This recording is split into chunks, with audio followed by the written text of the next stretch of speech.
So it looks like everything is going good again. Alrighty. I think we could try to start this show now. You guys finally ready for this? I know you guys have been waiting, and I appreciate your patience. Yeah, I'm running into like the most random issues right now. And the thing about it, I can't restart the computer. It's too late. We're too committed now. Like if I try to restart the computer, we're not starting the show for another 40 minutes. Just letting you know right now. That's what I'm trying to hold on to. Well, let's try this one more time. Let's see how everything is faded. Something doesn't like something here. No, tonight we have a sports podcast for you guys. There's no music out here. Sports show. Hey, you heard me. I did. What's up, Mitch? It's MyT. JETS, Jets, all day, every day. Sauce Gardner, man, watch out. Listen, they got themselves a squad, and they definitely pulled out quite a couple of people in this draft. Yeah. I mean, who's your favorite pick of the bunch of the seven? Are you from Jersey? My favorite of the seven? Yeah. Huh. My favorite of the seven. I kind of got a weird take on It's the How long did you move here? it's the audio that works. That's my take on. That's the one. To be honest with you, that's the one out of the seven that I like. I kind of got a weird take on this one though. Like I think I was going Sauce for sure, but then I started looking at Breece Hall. The first running back drafted 6'1", 220, runs a 4.36. 220, 4.36. That means the first person he runs into, he's gonna run over. That 220 pounds, 4.36, too fast, too big. Yeah, exactly. Impressive. That he definitely is. I think. I don't know what's going on with any of this audio. Okay, so you know what? Fuck the audio today. I'm just gonna have to say fuck the audio. But let's go ahead and start the show the way that we normally do the show, right? Okay. Folks. Good evening and welcome back to another edition of the MyT Sports Podcast. I'm your host, the one and only, the talented Mark Taylor. It is another En Fuego day in the hottest city in the world. We're coming at you live and direct from Broward, folks. Woo! Folks, Miami's in the playoffs. Folks, you don't understand. It's playoff night. The crowd is out tonight. We're gonna see if these people out here tonight are Miami Heat fans. I hope you guys can hear me. If you're listening to me through Podbean, then you're listening to me through our call-in line as well. So later on, we'll open up the line, and if you guys want to join the conversation, you guys can join the conversation too. And don't worry, you guys in the crowd, you guys can join the conversation as well. This is open up for everybody. Like you understand that this is an equal opportunity podcast. This is open up for anybody. Anybody can catch these bars. I was saying, if you want to get this work and be debated into the hole, I got you, B. Like that's what we do here. We got people in the danger zone. But folks, we got a big podcast for you today. We got a big podcast for you today. As you guys already know, it's May 5th. I think I'm obligated to say May 4th. I am obligated to say May the 4th be with you on a day like today. But on top of that, we have a bunch of things to get into. We have the NBA playoffs continuing, and it sounds like we got the revenge of the Sith kind of thing going on there. We got a bunch of counter punches going on in the NBA, right? We got the refs being noticed again. We have this Memphis and Golden State game, folks. We have another ejection, folks. Yes, we do have some Blue Chew to give away to the crowd. Yeah, we are here live at Sharky's for everybody that's listening, folks. We're going to talk about Brittany Grinder again. We're going to talk about Chappelle being attacked. I got that here on the dossier, okay? You know what I mean? Lakers continue to have a head coach search. We're going to talk about Tannehill showing his true colors. Aren't you glad, Miami Dolphins fans, that you got rid of Ryan fucking Tannehill? Like how worthless was he? Or are you part of the fan base that actually liked Ryan Tannehill? Let me know. We got Jordan, folks. Jordan signs his newest member, and he says news member to Jumpman, and that member is a champion. We'll talk about that a little bit later. We'll touch base there, and folks, we have that and a whole lot more to get into. But folks, you know what we say here, regardless of the time.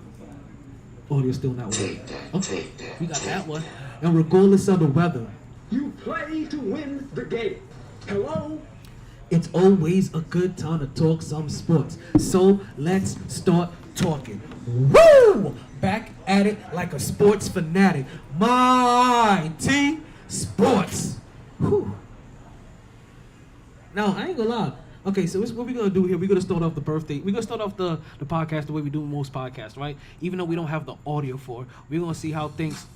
Nope, things are acting. See, I'm telling you, today's just weird. But it's okay. It's okay to be weird sometimes. Sometimes you just gotta be outside the box. And right now, like my audio box is definitely making me go all over the place. But we're gonna start off the podcast the way they start off every single podcast, and that is by doing our birthday shout outs, folks. Oh, wait a minute. Oh, can I see a little bit of this? Nope, I'm seeing hockey. I thought I could see a little bit of the game, like just like the little corner of it. I saw a referee. I can see ice skates now. So on one side of me, folks, I got the hockey game. On another side of me that you can't see on the screen, I got the basketball game. And just so you know, we're not trying to show any of these games. I can't help that shit. It's just here. That's why I'm trying my best not to show that shit. And like I said, I know some of you guys that are just listening to the podcast, you wonder, what shit can't he show? Like, what shit is he talking about? See, this is when you take this opportunity, you go on your Twitch, and you go follow the MyT Sports Podcast. And trust me, if you got Amazon Prime, go use your Twitch account. Like, that's the place to be. You go catch me on Twitch. But if you don't have Amazon, if you don't have an Amazon Prime account and you're a little too antiquated for Twitch, then you can go and catch me on YouTube, right? Also on the MyT Sports Podcast as well. You go ahead and you go ahead and you share the podcast, but more importantly, you want to make sure that you subscribe so that you can hear that little. That's not what you're gonna hear. You're gonna hear that every single time that we go live. You make sure you do that. Yeah. So what we like to do here is that we like to start off the podcast with a little birthday celebration, right? And what we do is that we give a shout out to everybody that had a birthday since the last time we had a podcast, and so right now. So basically, covering everybody that had a birthday yesterday and today. And honestly, I keep telling you, my memory ain't too good these days. So if I don't have you on my Facebook, I'm not gonna remember your birthday. So this is literally everybody from my Facebook. And there's one other person's birthday I actually did remember. There's actually one other individual's birthday I actually did remember. Right, that was outside. That's also because it's my best friend's. Oh shit! Wait, I do see something somewhere. Oh no, me and YouTube gonna beef about this one. I mean, not me and YouTube. Me and Instagram gonna beef about this one. Watch, I can see it now. You know, I just realized that I be saving these Instagram videos, right? No, I can't. Well, you know what though? I can't save the ones for Sharkies, but those ones be muted. I saved the regular ones. I was about to get mad at myself. I thought I was doing something ancillary that I didn't need to do. Alright, so let's go start giving the birthday shout outs out. Now, if this is your first time here, we'll go ahead and sing the birthday song for you guys one time so you have something to catch on to, and then we'll go ahead and we'll go real time, right, and continue marching forward to sing the birthday song for real. You guys ready for this? You guys ready for this? Yeah, let's go, because yeah, it's your birthday. We said it's your birthday. Check it, yeah. Check it, yeah. Because it's your birthday, we sing happy birthday. Check it, yeah. Check it, yeah. All right, folks. I told you. It's not a hard birthday song, folks. And as always, we always got the sporting events on in our background. Right now, we have the Miami Heat in the third quarter leading over the Philadelphia 76ers. Joel Embiid 76ers at that, and they're leading 66-56, winning by 10 right now. As you can see, Tobias Harris, who I just learned that he has a twin out there that I didn't even realize. We're gonna talk about that shit a little bit later too. Right. You guys ready to do this real time? Okay, so let's go. We go because yeah, it's your birthday. We said it's your birthday. Check it, yeah. Check it, yeah. Because it's your birthday. We sing happy birthday. Check it, yeah. Check it, yeah. All right, folks, let's go ahead and get these birthday shout-outs, right? First, I want to give a birthday shout-out to my homeboy, Mike Taglieri, right? I've known Buddy for about over a decade now, right? Met him through one of my best friends, Crystal, you know what I mean? So I want to say happy birthday to my boy, Mike. Also want to say happy birthday to Carmelita Guzman. I've known Carmelita Guzman and her sexy ass since high school. So I want to say happy birthday to her as well. and also would like to say happy birthday to the nephew, right? That's what I'm calling. Like that's what happens when your best friends have nieces and nephews, right? They automatically become your nephew, right? Don't they? So I want to say happy birthday to the nephew, Jewels, as well. So to Jewels and to Mike and to Carmelita, we want to wish you all a happy birthday. We hope you party hard. We hope you enjoy everything, but more importantly, we hope you continue to stay MyT. Yeah. Yeah. Yeah. Alright. Hey yo, like my boy Chill Will likes to say, yo DJ MyT, cut that beat.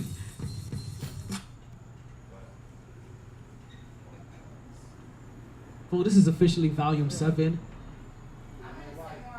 episode 95, track 428 of the Mighty Sports Podcast. We coming at you live and direct from Sharky's. You guys make sure you come out to Sharky's, show these people some love. Yo, Sharky's is my favorite watering hole, like in South Florida. Like actually, I don't have any other watering holes any other place. Like, cause any other watering hole I think I used to have anywhere else, I don't even know if they're still around anymore. To be honest with you, like it's been that long. I've been in South Florida for that long. It's been a minute now. Been here since 05, 06. It's been a while. It's like 16 years now. But even though I've been here for 16 years, right, and tomorrow is Cinco de Mayo, right, let's not forget about somebody that has not been home for about, now we're looking at almost about 80 days now, somewhere between 70 and 80 days. They have not been home. They've been a prisoner of war, a detainee by Russia, and that is one Brittany Grinder, folks. Now, if you don't know Brittany Grinder is a future NBA Hall of Famer, folks. She is a champion, a 7-time All-Star, 2-time scoring champ, 8-time block leader. She's a 3-time first-team player, 3-time second team, 2-time defensive player of the year, 3-time defensive first team, 4-time defensive second team, all rookie team, NCAA champion, most improved, most outstanding player, AP player of the year, 3-time Big 12 player of the year, 4-time defensive player of the year, high school player of the year, and more. Yes, folks. And also, she's the 3rd woman in WNBA history to ever dunk a basketball in the game. Yes, folks. That is the future Hall of Famer, Brittany Grinder. And the reason why I always like to mention her resume is also because if any of our male superstars that had a resume the way that Brittany Grinder has a resume was ever locked up, they would never stop talking about it every single day. You understand? That's the kind of resume that Kevin Garnett has. So imagine if Kevin Garnett, in the prime of his career, at least 8 years into his career, 10 years into it, we're still talking prime time, was all of a sudden detained in Russia during war times. We will never stop hearing about it. So she's been detained now for about 60 days or so, right? Like I said, between 70 and 80. I know it's over 2 months, but not quite 3.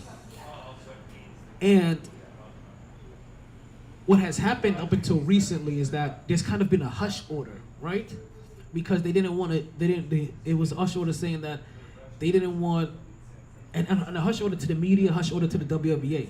And instead of, because they didn't want Russia to be able to use Brittany Grinder as a bargaining chip or make her seem more important, so they could use her as more collateral. So that's the reason why it was for it initially. Well, now it seems like things have changed. Right? Instead of it being hush or her just being like, locked up because of some shit that happened at the airport, because I don't know if you heard, she was detained for having, it was an empty weed cart, it was an empty cartridge. Yeah, but it was empty, but they found some oil or resin and it was like, so basically she's being locked up for trumped up weed charges. That's how that shit translates to us in the black community, I'm sorry. You know what I mean? She's being locked up for trumped up weed charges. So,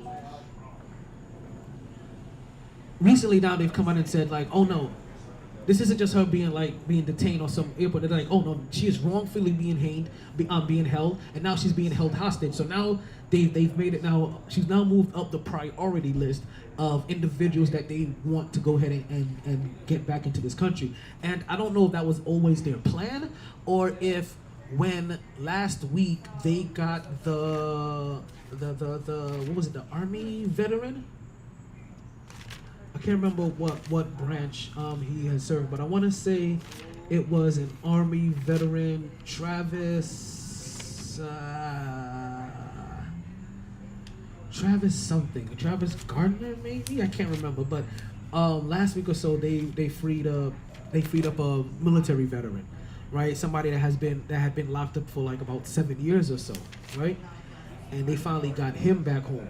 And when they got him back home, then all of a sudden his name was Trevor Reed. There we go. When they brought him back home, this was let's see, I don't have the date on this. So this is right around, not the date on that one either. When the fuck did I just got lazy and stop putting my dates on there? Okay, so this is like around April 27th. So yeah, right around last week or so. When they started, they brought him back. And when they brought him back, then all of a sudden you saw Brittany Grinder's name started trending. And this is the first time her name has been trending since she has been detained, since she's been considered locked up or whatever. And as I've been calling, she's been a prisoner of war, to be honest with you, right? And being wrongfully detained. But it's the first time that her name started trending. I don't know if it was because of that they realized that that there's a little bit more importance that we need to put on this. And after that, maybe there was a little bit more pressure after they got the military veteran back home, and they got Travis Reed back home. But something happened over the last week. And over the last week, there has now been change. Now, as far as the WNBA goes, as they're about to start their season soon, right? They are now going to have a tribute to Brittany Grinder. As you guys know, we're live at Sharky, so if you're hearing any beeping right here, I told you we're live. We are live. This is what happens when you're live. Live shit happens when you're live. We all the way live. So, what the WNBA is going to end up doing now is that, and they had this plan before it escalated to whatever newest level that's escalated to now. But they're not gonna hold some kind of memorial for Brittany Grinder. They're gonna have during opening ceremony or the opening game. They're gonna have like a utilage or whatever it is, like, you know, in honor of kind of highlight screen. But also they're gonna have some kind of symbol also, or some kind of writing on the courts as well, to honor and remember her by until she gets home. So that's the way that the WNBA is going to make sure that people remember and also see her name every single day that you watch her games. That hey, one of their members, one of their sisters, is currently being detained wrongfully, and honestly, it's only because of the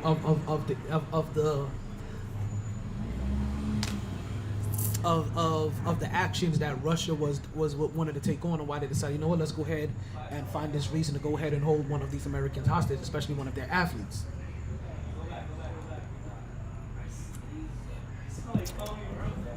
But since we're over here talking about Brittany Grinder, right, and obviously the message of the day, right, or the message of the beginning of the podcast is to free Brittany Grinder. Let's make sure we talk about her. Let's make sure we say her name. Let's make sure that she's not forgotten about in the sports world or in the media.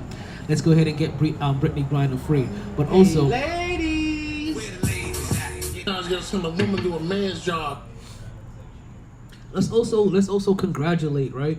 Let's also congratulate another player from the Jesus, motherfucker attacked me from the WNBA, right? And that is now the first Chicago player that is a champion to get signed to Jordan's Jumpman brand, and that is Chicago Sky's own Dana Evans. Yes, as you guys know, Chicago recently won the WNBA championship when Candace Parker decided that she wanted to go ahead and go back home and join her hometown team. Candace Parker is the second woman in WNBA history to dunk a basketball. She also was one of the women that was not only I think the number 1 overall pick, but also got drafted to LA and also went on to going to an NBA championship during her first year. She lost that first year, but then they repeated. She won her second year, and then she won again once she decided to move teams and go to Chicago.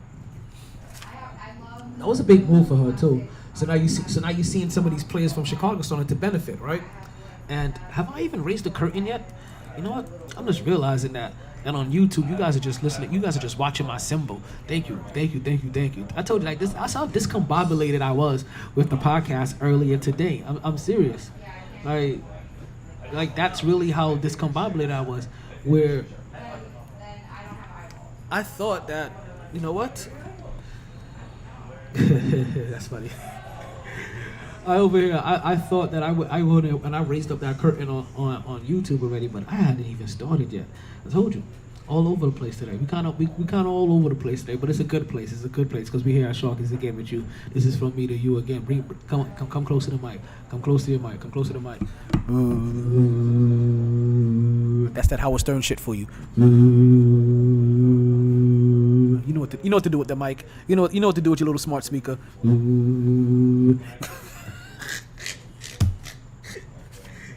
I don't know if you guys ever saw that about that story about Howard Stern, where some lady was listening to his show. This was like in the beginning of his rock stardom. She was listening to his show and she had like a big ass speaker, right? And all she wanted him to do was go into the microphone because she was sitting on the speaker and she was getting off on it, and so she just wanted him to continue that. And if he continued, then he could hear her having an orgasm. And you know how Howard Stern was back there, like he didn't give a fuck. So no doubt he continued to, and the whole entire nation of Howard Stern fans back then. I remember his show used to come on late at night too. You used to have to wait up till like 2-3 o'clock in the morning to be able to see that shit. But no doubt, like Shorty busted a nut right there on live radio or satellite radio. I can't remember if he was satellite radio or if he was just regular radio in New York at the time. He may have just been regular radio in New York at the time. But it's all starting to come together now. I'm starting to realize some of the people that I really enjoyed growing up, right, were really a lot of talking heads. Because I realized, like, yo, Howard Stern is one of my role models. Like, yo, he's the man in New York to me. Like, yo, he's one of the people like, the motherfucker Stern. All of a sudden, titties in the studio. Motherfuckers, they never had titties in the goddamn radio studio. Cheers to everybody.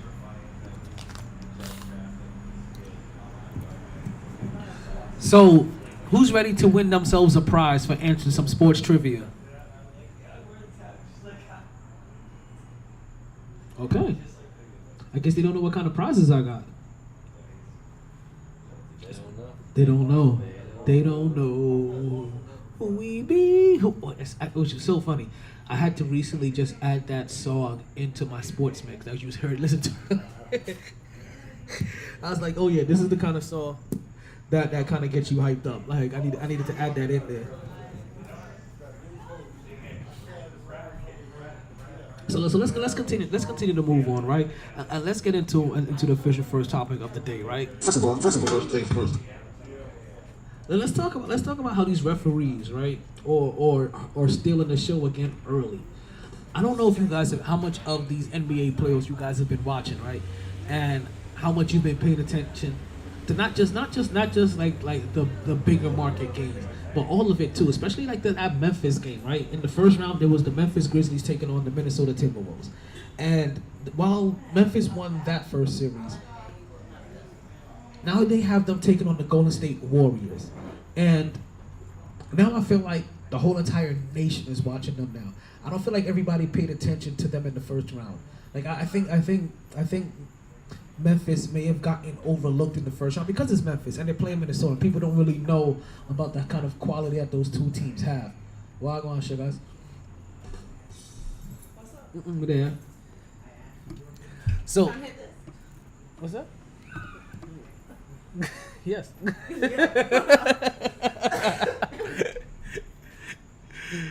So, where was I? See, you distracted me. It could be. It could be. Right? So, yeah, if you guys haven't been watching and paying attention, right? You have to, what's going on now with the Golden State Warriors and the Minnesota Timberwolves, right? Or the Memphis Grizzlies, I should say, isn't really new. Right, and what I should say isn't new. Like the physicality isn't new, but what isn't new is how the referees have been quick to blow their whistles and also eject players. Right, I'm not surprised that in Game 1 that Draymond Green got ejected for what he did. Right, there's been a physicality that Memphis has been playing with this whole entire time. Right, in that Memphis Grizzlies game, you have to remember, there were about a dozen. We're talking about a dozen whistles called, right? And in the last Memphis and Minnesota game, right, there was about a dozen whistles called with like the first 7 minutes. Like that's how much the referees were controlling that game.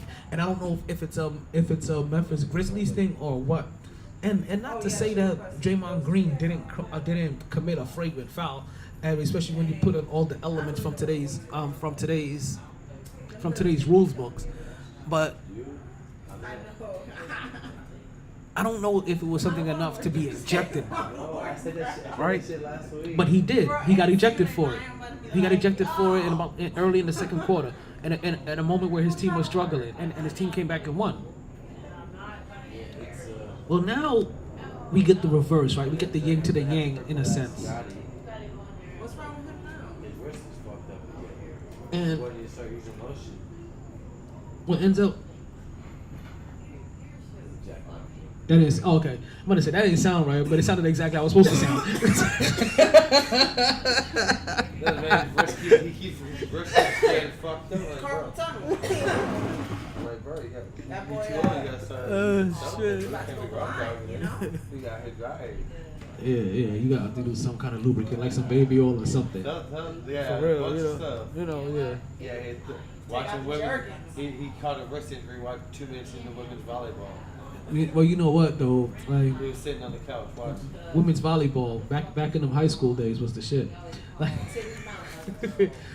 nobody in women's sports got titties.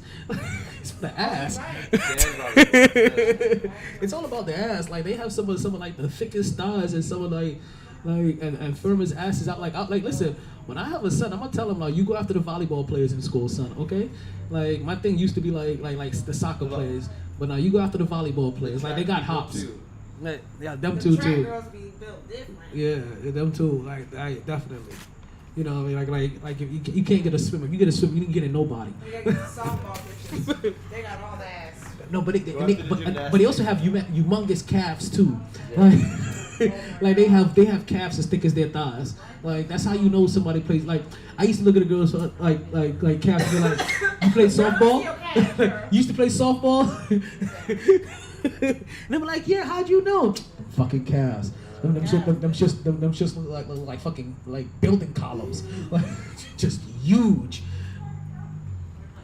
Look like she got what's that shit that like that gamma radiation from the Hulk, but all of that shit just went to the calf only. Just Biggest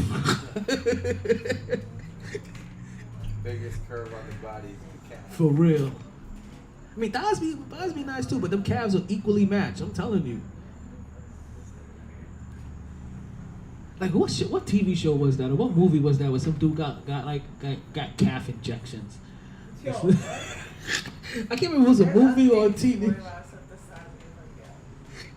Oh, yeah, he was out there getting calf injections. You're the only one worried about that. Calf injections used to be a thing. Like you don't understand. Like guys like this guys go through some insecurities, and there's some guys that was going through like calf injections and shit like that. They got bad. Listen, there's dudes out there taking ass shots now, and we ain't talking about the Atlanta kind. Like, you know what I mean? That was a gay joke, but, you know.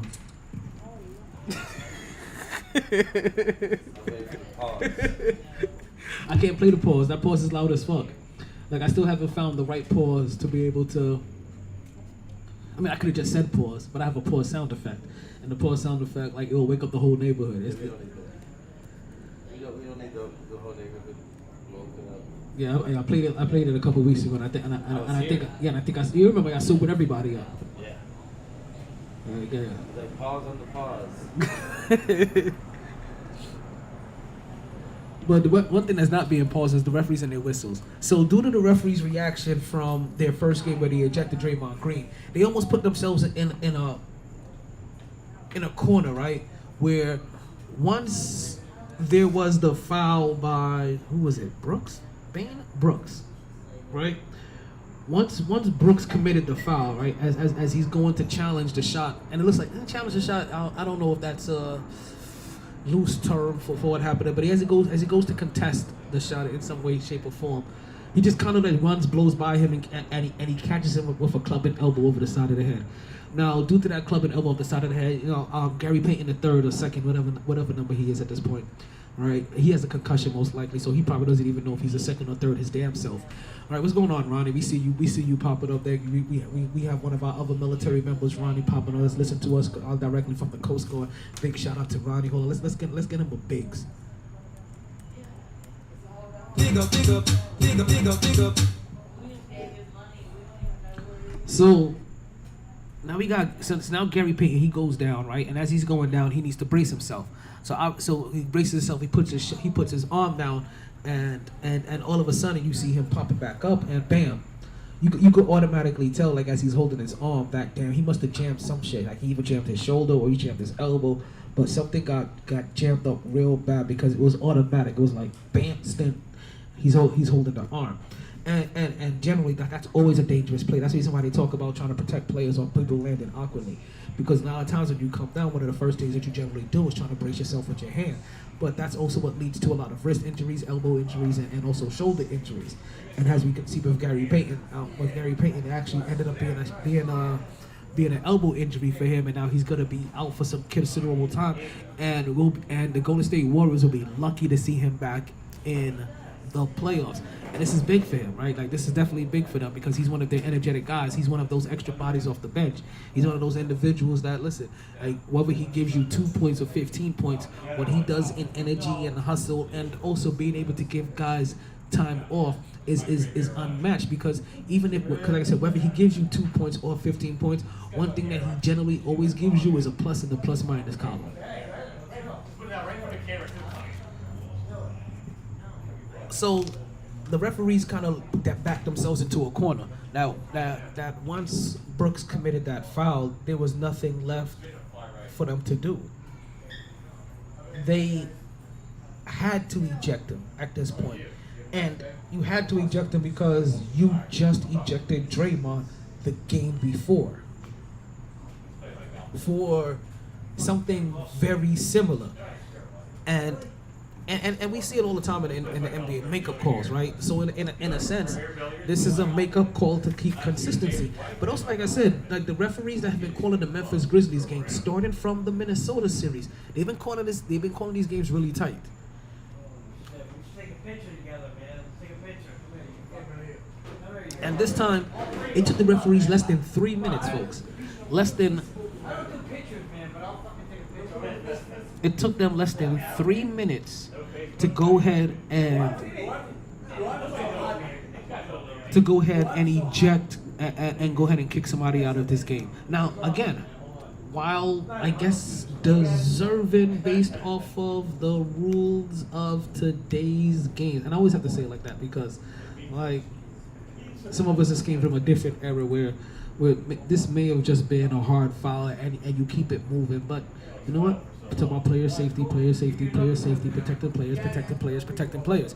And when you're talking about protecting players, then definitely when you see plays like this, then you can't take time off, or you can't let incidents like this slide, especially when you've already set a precedence. And that's ultimately what happened. They set a precedent, and that precedent says that, hey, if you commit this kind of foul and it's connection to the head and that individual falls down and we see follow through and all of these other qualifying measures, then you know what? You're fucking out of it. Like, that's just it.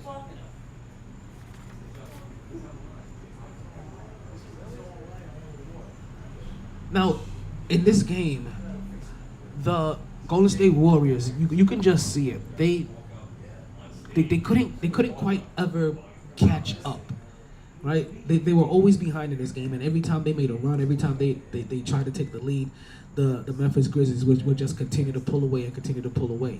And the Golden State, and even though they only lost by about 5 points, right? They just couldn't break through. Ja Morant had one of the most spectacular games that we've seen from somebody of his age, as he drops 47 points, and he joins a rare group of individuals, right, where he's the third player under 23 years old to score 45 or more points in a playoff game.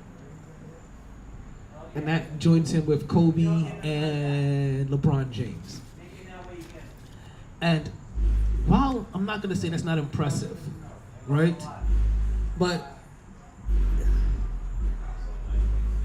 these are the times that kind of start annoying me, right? And maybe he has a little bit more credence to this, right? Or claim to this particular accolade more than the others, because the other two came straight out of high school.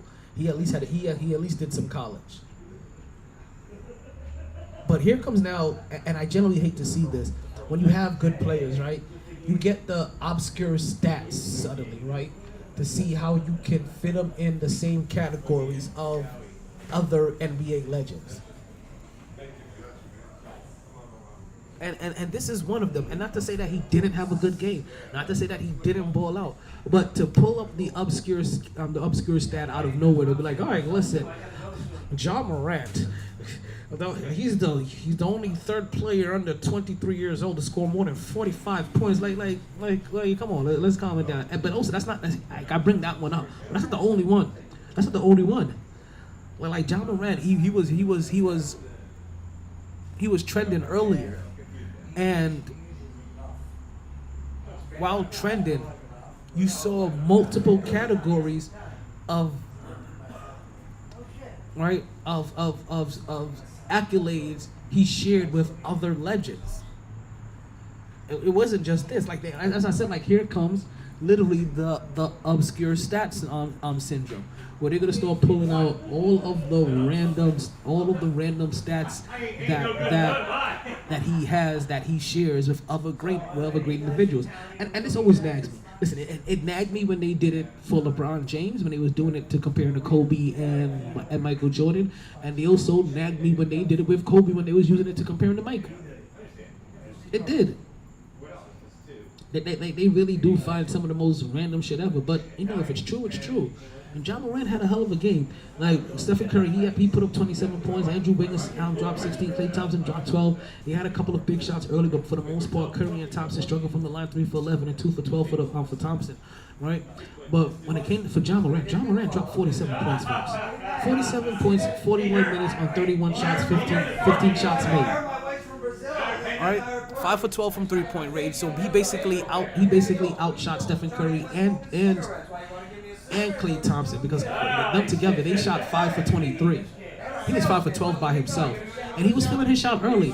I think I don't know if it was his first 2 shots, but I definitely know that the second score for their team came from him. I kept on missing who scored the first basket.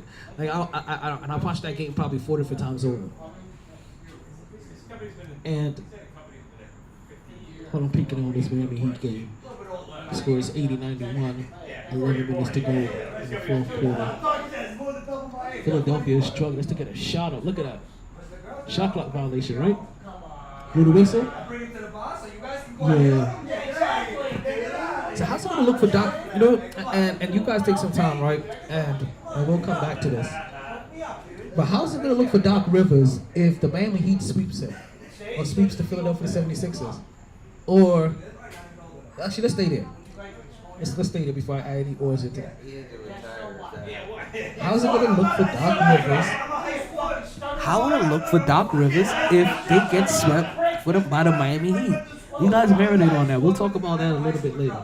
Let me put this down in the archives to talk about, because I'll forget. Doc Rivers swept. All right, we got that down in the archives. We'll go ahead and come back to that in just a little bit, right? So, in this game, like I said, John Morant balls out, drops 47 points, shoots immaculately, 5 for 12 from 3-point range, but 12 for 13 from the free throw range, from the line. Also 8 rebounds, 8 assists, 3 steals. 47 points, and honestly, just did what was necessary to go ahead and get their team to win. There was a level of physicality that they realized that they needed to bring their game up to, but not just a level of physicality, a level of intelligence that they also needed to bring their game up to.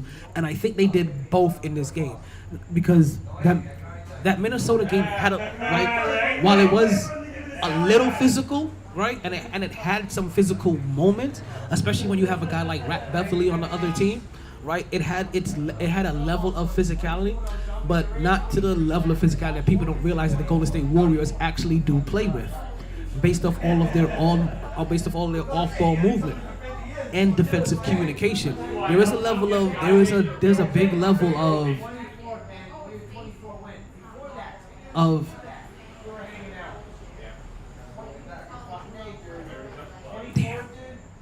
physicality that team definitely does play with, that people that goes under the bridge sometimes. That goes a little underappreciated. It goes unmissed, or it goes missed. Now, and it's similar to what happened with the Boston Celtics and the Minnesota and the other green team, the Milwaukee Bucks. Like I said, that's why I said like this, like with both of these teams in the playoff, we saw some counterpunch. We saw some revenge of the Siths kind of shit. That's what we saw here, right? We saw two teams getting revenge of being punched in the mouth early. And you know what Mike Tyson said, everybody has a plan until you get punched in the mouth. And hey, these two teams, they came back with their plans. And it's funny because both teams won game 2 in the similar fashion that they lost game 1 in. For the Memphis Grizzlies, it was a fairly close game. It was a game that they constantly were just holding off the Golden State Warriors, just kind of stiff arming them and keeping them at bay. That's how Golden State beat Memphis that last game. Once they took that lead, once they overcame that 10-point deficit, and Golden State took the lead, they just kind of held Memphis off. That's what Memphis did this game. Like, they took the lead and they just kind of held them off. They continued to play defense. We had Draymond Green there early, right? I mean, Draymond Green here. You had Draymond Green in this come back for this game, right? His suspension didn't last for more than one game, even though they are talking about possibly Brooks' suspension lasting for more than one game. And to be honest with you, like I said, if Draymond, I feel like you treat it like Draymond Green's suspension. If Draymond Green's suspension didn't warrant another game, then you don't give Brooks another game as well. You let him slide. But what did happen, even though Draymond Green came back and started this game, he wasn't in this whole entire game. Draymond Green, he went out this game by catching an elbow, so he goes out and he has to get stitches. So he goes out with stitches and he comes back in the second quarter. Or second half. One of the two. Second quarter? I think it was second quarter. $100 if you can guess this guy's first name. $100 each. I'm mine. That's one guess. Give me one guess. Guess his name, I'll give you $100. Name? Demetrius. Oh, give me a letter. T. They're gonna ID you by the end of this watch. B. No more guess. We'll see. Alright, so sorry, I had to take a drink break. You guys know I'm a mini alcoholic when I pop out here. I am. How's this game looking? You nervous? Still good? No nervousness at all? How about them Heat, people? How about them Heat? Everybody is sad. All the Heat fans are sad. They ain't trying to deal with the Heat. That's true too. It was like I have a shirt with sleeves on, and I was like, you know what? I'm not putting that shit on today. And also, it's a Cinco de Mayo shirt. And I'm like, fuck it, I'll definitely save it for tomorrow. Like I think I'm gonna go check Bobby out wherever he's DJing at. I'm here all day. Oh shit! What you guys got going on here today? Tomorrow? Karaoke. Karaoke? Okay, that's what's up. So you guys make sure you come out to Sharkies tomorrow. They got some karaoke for Cinco de Mayo. Every Thursday. Karaoke, Sharkies. So Cinco de Mayo, karaoke, which means that we're gonna be singing some Spanish songs. Suavemente, besame, Mario, suave. I do Backstreet Boys every week. You know why? Because the first week I did it, nobody expected me to do it. I want it that way. And then I started recruiting people because you can't just be a Backstreet Boy. It's a band. You know? It's a word. I started recruiting people. I got Nickel in there doing it with me. That's funny. That's funny. That, and then I do 1,000 miles. The white chick song. Think about when you die. Oh, okay. You look at me. You don't expect me to sing those. Listen, you know what's funny? You said the 1,000 miles, and I was like, what? I don't know. And he's like, see that nigga? I was like, Okay, I know what you're talking about. That's one of the random songs that pops in my head randomly when I'm just chilling for no reason. I'm like, damn it, where the fuck that came from? It's always Yeah. And I need you. And I miss all you. I picture is Terry Crews. And I wonder if I get high. Oh, sorry. For the past, for the time.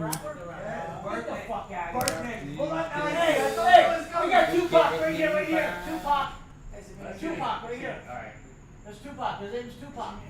That's his name? Yeah, Tupac. Oh, wow. Hey, Tupac, stand up. Show him up. Seriously.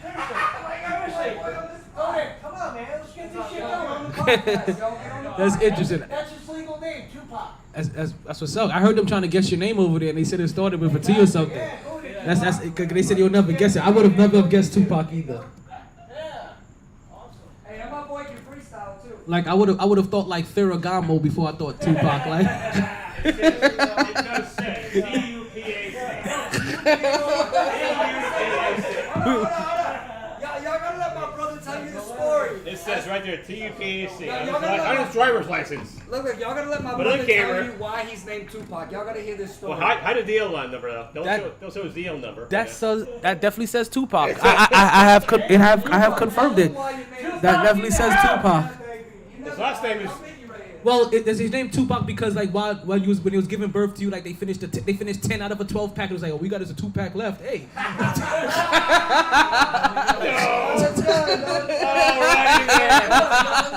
Everybody we got left is his name. Sorry. It really says Tupac. Holy shit. There's some names that you never think that you're gonna see. Like, I'm more expecting to meet a Shakur than before I meet a Tupac, right? Like, there's a boxer right there named Shakur. He just unified the belts this past weekend, and also proposed to his girl afterwards. Double win. Even though nobody wins in marriage.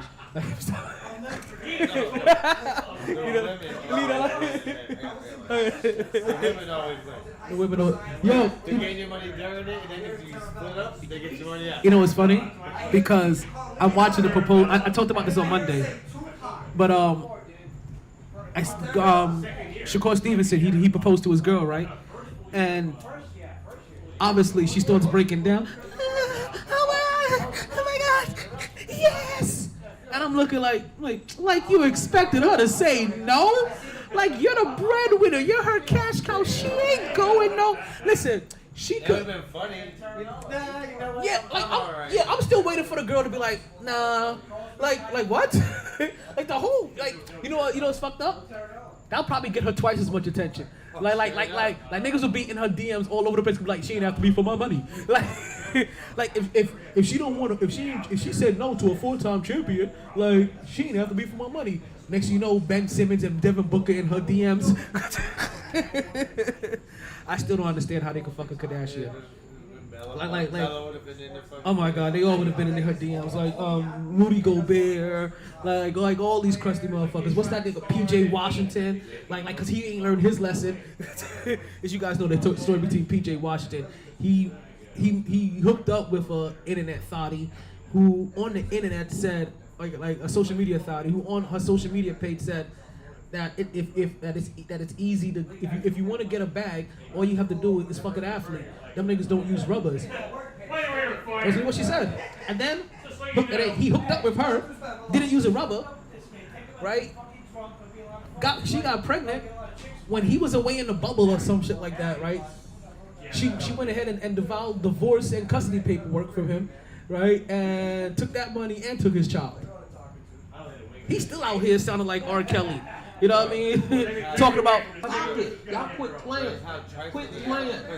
I didn't do this stuff. This is not me. Yeah, I'm about to get paid tonight. Yo, this. That's how PJ Washington's out there saying it. But no, like, she had the game plan out. And you know what's funny? Like shout out to Deion Sanders. You know, Deion Sanders is coaching at HBCU, right? And he brought her in to talk to his team. To spit games. They're like, yo, and she sat up there and she spit the games. She was like, yo, listen, Like, I'll let you know how I get these things, because you know what? Because she said it, truthfully, she said this honestly, like, after I posted that shit on my DM, I still had athletes in my, I posted that shit on social media, I still had athletes in my DM, how I got PJ Washington. And then after I left him, and she even said after I did him dirty and left him, guess what? There's still athletes in my DMs right now. She's like, there's athletes and rappers in my DM right now trying to hook up with me. I'm like, I'm about to get another bag. like seriously. Like, she's not even that bad. Like, yo, she ain't Nia Long bad. Like, you know what I mean? She ain't Stacey Dash bad. Like, you know what I mean? She ain't Queen Latifah bad. Yeah, Queen Latifah's bad in her own right. Like, don't y'all get it twisted, right? She ain't Erykah Badu bad. Like, I think some of these rappers need to hit up Erykah Badu. They need some of that Erykah Badu pussy. Like you know how Erykah Badu, everybody that used to fuck with her, they saw the light. Like once they got inside her third eye, they got a third eye. Like, like seriously, they got enlightenment. All of a sudden, like she turned out, what's his name from Outkast, Andre. Yeah, she turned out Andre. She almost turned out Common, but Common was already halfway down that path. She just showed him the light. But even today, like, I want to fuck Erykah Badu just so I can see what the fuck that shit's all about. Like, I know she's probably like 60 by now. I don't care. Like, pass me some of that Badu. That's what I want. Maybe I need to sing an Erykah Badu song next time. I love me some karaoke. Like, I got, like, my go-tos is Jay-Z and Biggie, but maybe I need to throw in some Erykah Badu in there. I do love me some Erykah Badu. But you know what's funny? I had an Erykah Badu type of chick that put me onto Erykah Badu, and she almost opened my nostrils. Actually, she did open my nostrils the way Erykah Badu was opening them nostrils. That's what I need to find me. I need to find me another crystallized pussy. You know what I mean? Some of that down to Mother Earth kind of shit. You know what I mean? That simile. Like, let me be that. I'm trying to be I'm the funk in your left eye, I'm the blues in your left eye, trying to become the funk in your right kind of shit. You know what I mean? I just gave you guys like a Love Jones reference. I gave you guys like basically I gave you guys a reference from every 90s black movie. Like that had like 4 men in it talking about some togetherness, brotherhood shit. Best man, all of that. Like, I just gave you references from all of them shits.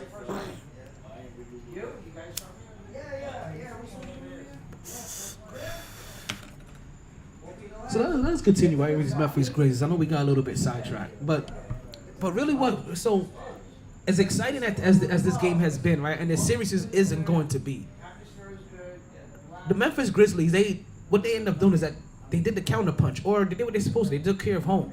What they did in that first game, just like Milwaukee did, or just like Boston, they lost home court advantage.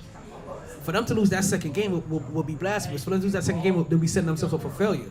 Like, you can't go down 0-2 and expect to go back to somebody else's home and think that, you have a chance to win this series. You've now just shifted the whole paradigm of home court advantage. And even though home court advantage is still shifted from Memphis over to Golden State, at least they didn't let it get out of hand, right? And at least they allowed themselves to get one game back. And now the series is split. That's all it is. It's split. And now they have to see if they can do what Golden State did, and that is steal a game on the road. Because ultimately, that's what it is. Remember, we have 2 games in Memphis, 2 games in Golden State, and we have 1-1-1. And in these next 2 games, they're going to have to find a way, because if you go down 3-1 to Golden State, I know that Golden State lost down 3-1 once to the Cleveland Cavaliers and the great LeBron James, right? But do you really think they're gonna lose? They're gonna lose if they're up 3-1 to the Memphis Grizzlies? I don't. And listen, and I feel very confident that the Golden State Warriors are gonna pull this off. And ironically, I got money on Memphis. I really do. I got money on Memphis taking the whole entire West. I honestly just wanted to put money on them making it to the Western Conference Championship, but I forgot what I was looking for and bet on the other thing. And I don't even think they had it yet, or maybe it closed already. I'm sorry. You look stressed over here, please. No, like, I Come just, this way. it like hit me. Okay. Oh, I heard a radio. I thought that was our friend. You know what I'm talking about. I'm over here. You know, I can't see shit, right? Like, I can't see shit. Like people talk. Like, I look across. I see absolutely nothing. Like I see bodies. Like I think I see a striped shirt over there to my right. I think so. I think I see. I think he's black too. Yeah. See, I see some gray hair over here.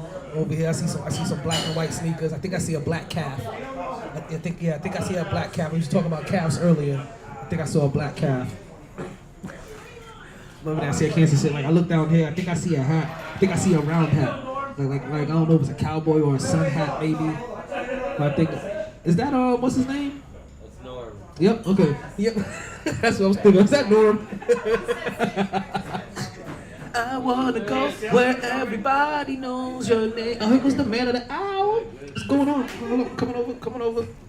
Oh shit. What's going on, Rick? I'm good. How you doing? Y'all give it up for Richie one time, the owner of Sharkies. Well, we love you.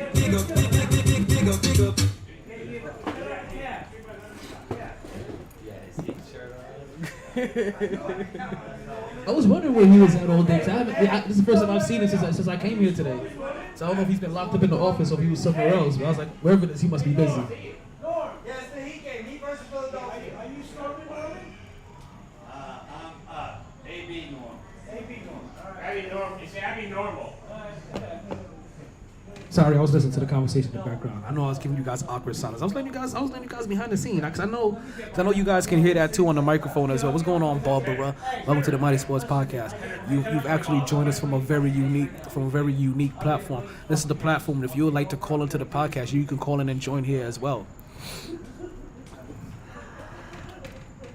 So like I said, like I have my money on Memphis, but the Golden State Warriors, like they are no joke. But it's gonna be interesting to see now with these injuries, how things are gonna start playing out. Now, I've always thought that the referees have been calling Memphis Grizzlies games very tight this whole entire playoffs. And again, go back and look since that Minnesota series, and you'll see what I'm talking about.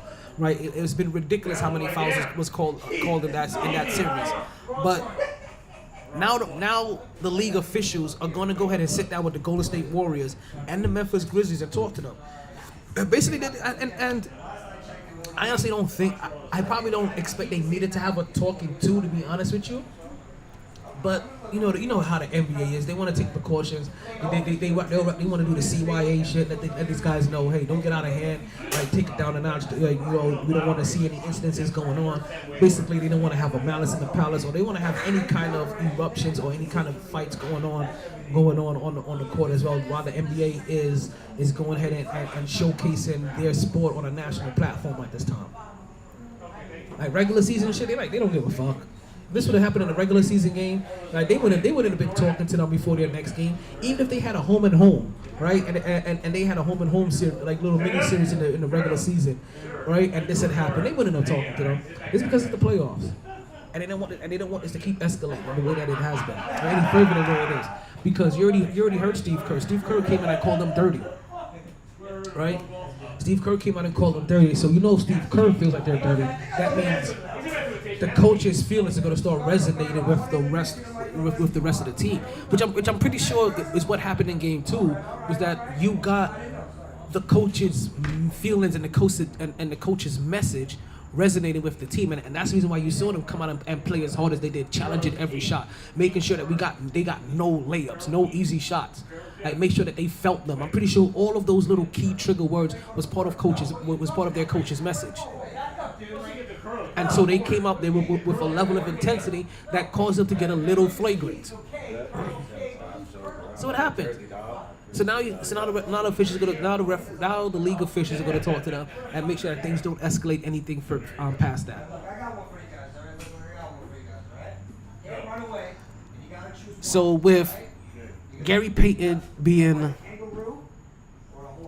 knocked out of the game 3 minutes into the game, them not having Draymond Green for about a whole quarter, and Klay Thompson and Stephen Curry having some of the worst shooting performances that you could ever seen, the Memphis Grizzlies win by 5 points. But now they're going to have to go back and tie up the series, mind you, 1-1.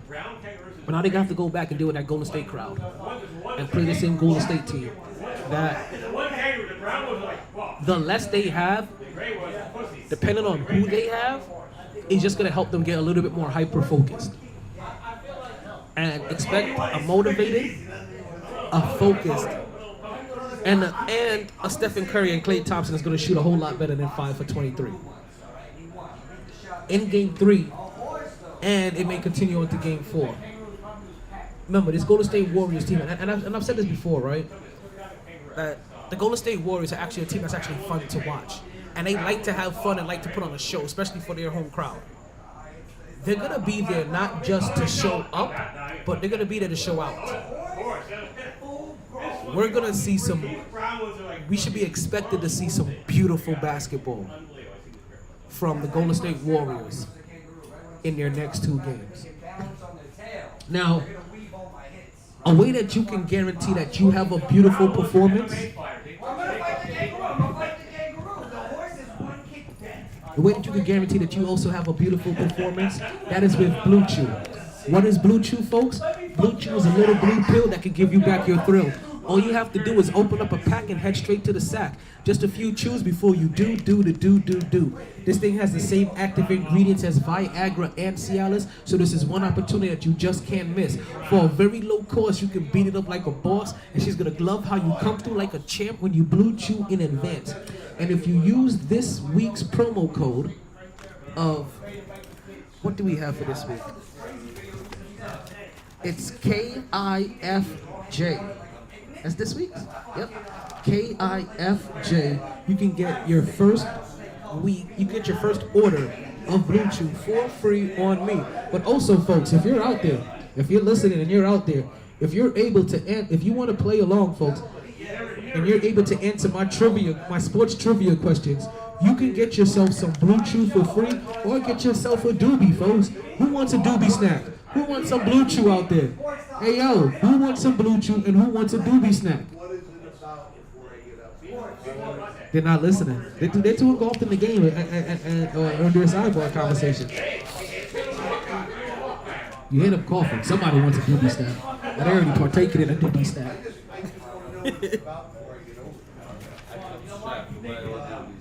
Hey, yo, speaking of those 2 doobies that you had, whatever, did you go through those already? How long did it take you? One of them told me was 3.5 hours. So one day? Jesus. Day off. Damn it. Yo, that's some serious shit, B. Like you guys got to go back to the old podcast and take a look what I was talking about. You're gonna see it on YouTube.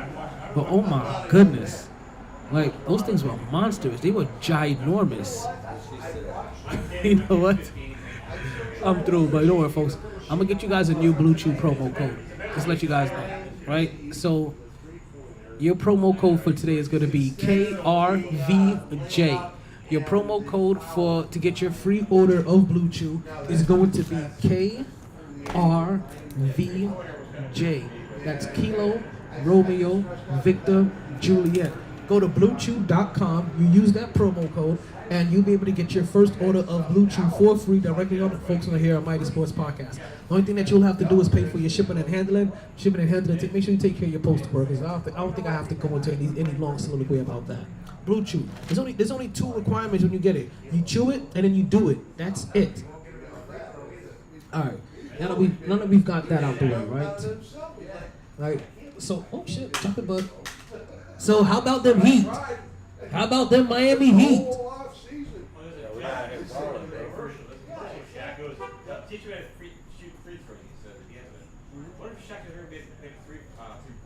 Crowd is pretty much still the same.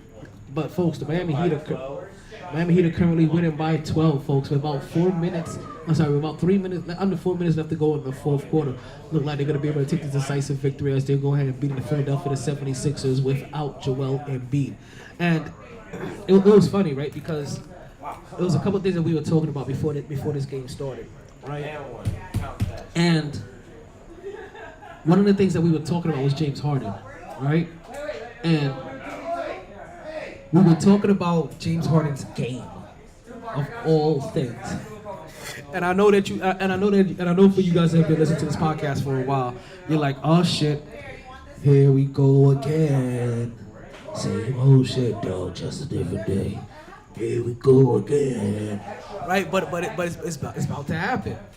Like you guys know how I feel about James Harden, and he said that now that James Harden's game has fallen off and become fugazi, and I was like, hold up, au contraire, mon frere.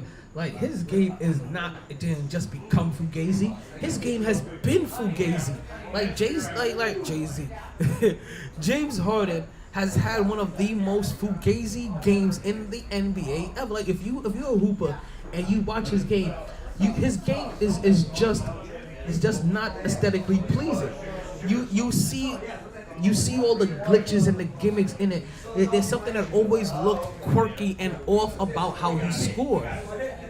And now that he can't just blow by individuals anymore, right? Or get by his man, or use the swim move to draw contact, or play the bumper cut game to draw contact, right? You see him really starting to slack, or really starting in the lack in the production game, right? And that's because his skill set wasn't transferable, because his skill sets weren't real skills. They were game hacks. They were way he hacked the game to become scoring. Like we talk about how Jalen Rose, right? Jalen Rose said that he was on tour a couple weeks ago, right? Or about a month or so ago. Said that, his shooting numbers look like he's on tour. He's 3 for 12. He's 5 for 16. You know what I mean? He's 4 for 28. Whatever it was. But people don't realize he's always been like that. Except for 4 for 28 in Houston used to be 8 for 56. Instead of it being 3 for 12, it used to be 9 for 36. Or 12 for 48. Like that's what it was. But it went along with 16 free throws, and the shots that he did make, if he made 12, 8 of them were 3-pointers. Because he's taken 40-something plus shots a fucking game. And then he got D'Antoni in there that helped him super unlock the analytical part of his game that made him go from Fugazi to Super Saiyan Fugazi.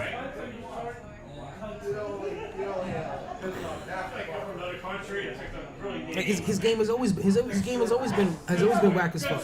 And then you realize that you need the version of James Harden that was putting up 50 points a game, but the NBA that existed when he scored 50 points a game doesn't exist, and the athlete that existed when he scored 50 points a game doesn't exist.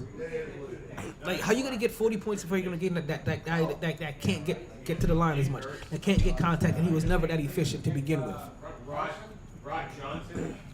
I saw a play by James Harden.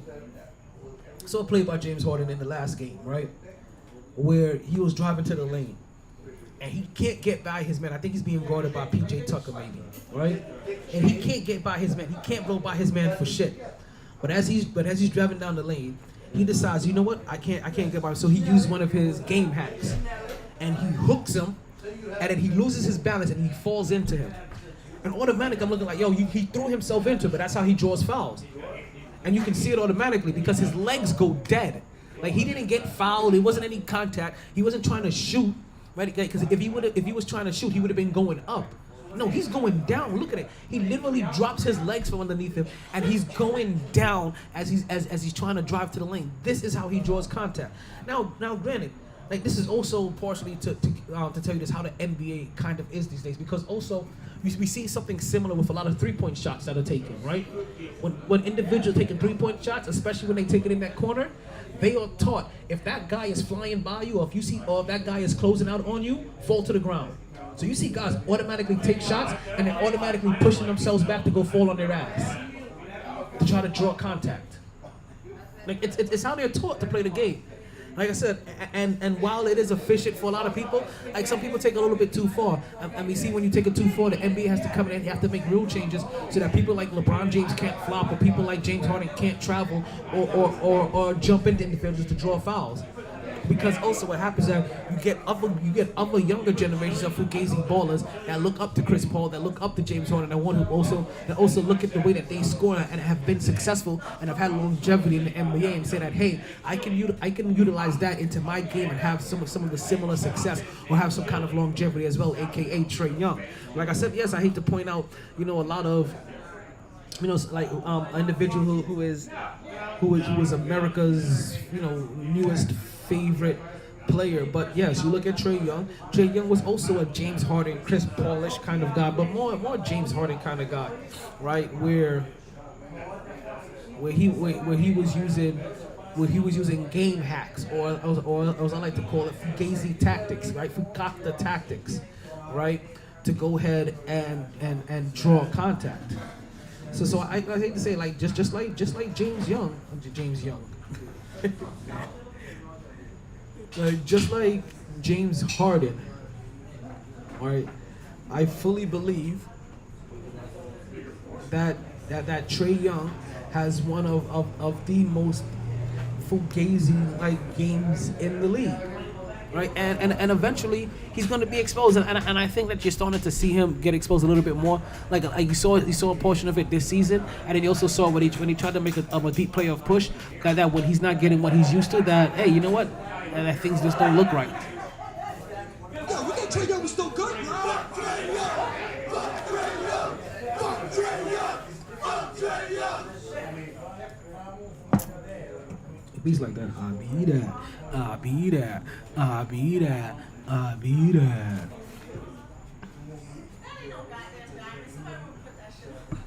So let's get into a little bit of this hate talk for a minute, right? Let's talk about these Miami Heat for just for a little bit, right?